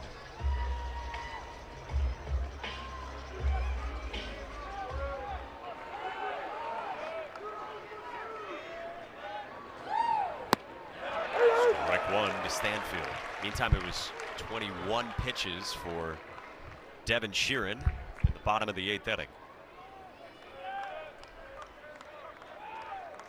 Looks like if they go anywhere out of that bullpen, they're going to Guidry. Yeah, which makes tons of sense. Yeah, and some of this is, too, if you heat him up today and you don't use him, are you still comfortable starting him in 2 days? Because if you're going to commit to bullpen, I might as well commit now.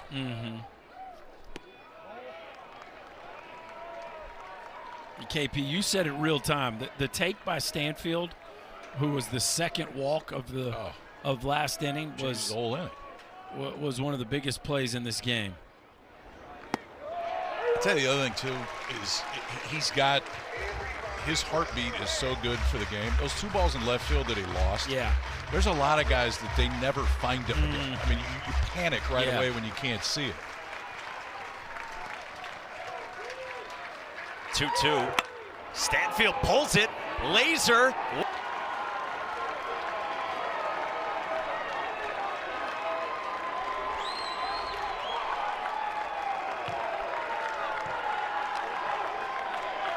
It's veteran at bats. It's a veteran presence. It's a guy at the bottom of the order that has hit leadoff this year. So it's a guy that you trust at the bottom. You don't necessarily think he's going to do that. He's not going to run it out of the ballpark very well, but man, he's had 2 giant at bats back to back.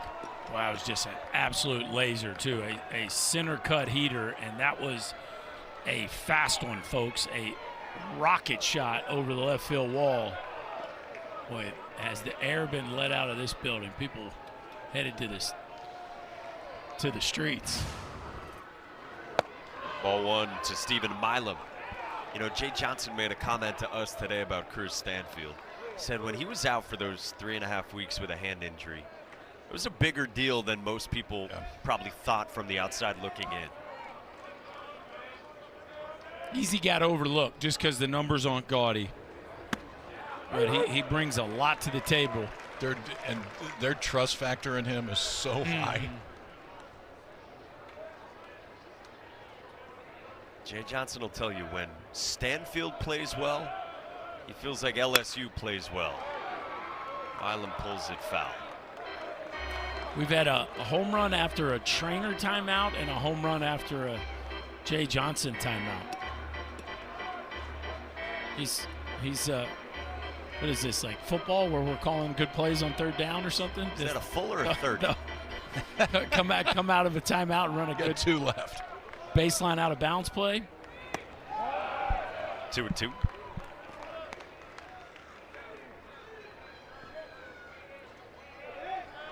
So 7-4 LSU. Resilient in these last couple innings. Pop foul.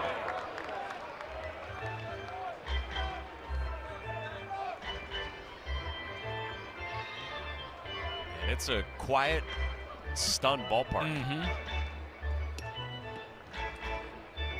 Yeah, the good vibes were rolling for 7 innings. It was this hopping. You had a record crowd. Place was into it, especially after the first few innings. Good heater from Chandler Day. Ends the top of the 9th, but Devin Sheeran stays in. Richard sophomore will get Blaine Brown, then Henry Ford, and then Blake Grimmer. Brownies see 0 for 4, fly out to center, pop to short, and then a couple swinging strikeouts in the 5th and the 7th. 21 pitches in the 8th for Sheeran, who's given multi-inning stints a few times this year, as long as 2 1/3. Including last weekend against Kentucky. 96, 1-1.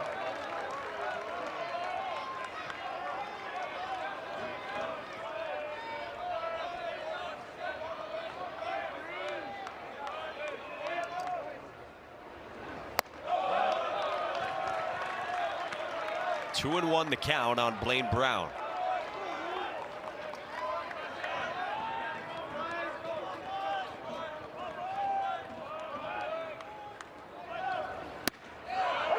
High strike, 2-2 to Brown. Boy, that is just a unique look from Sheeran. The way he crossfires across his body like that, it's got to be a little disconcerting for hitters picking it up. That's cute foul on 96. You can simulate velocity, but you can't simulate that look. But it's just drastically different. Because watch where he starts on the rubber and where that front foot ends. I mean, it's 12 to 15 inches across his body. 2-2 again. Inside, good take. Full count. Yeah, have fun with that on like the eye pitch or the traject.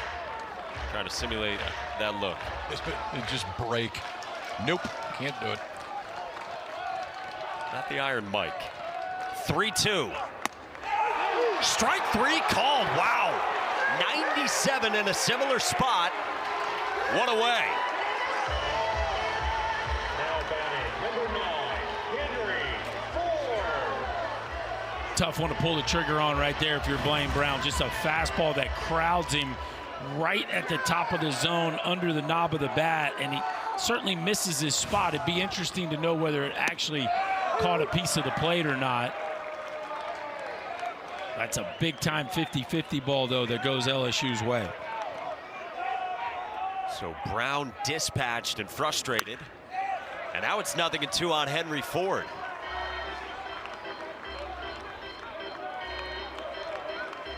Single in the 1st, walk in the 7th, hard hit fly out in the 4th. For the best bat Tennessee has. Devin Sheeran's 0-2. Just off the edge at 95.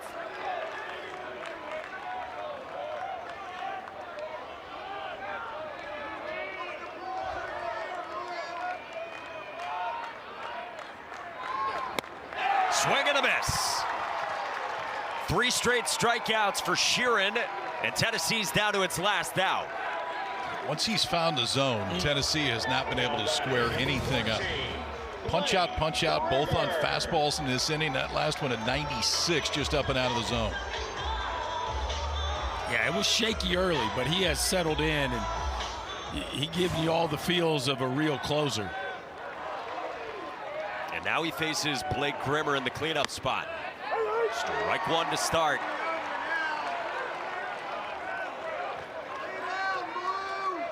Grimmer's been aboard 3 times. Single in the 4th, walk in the 6th, bases loaded walk in the 7th.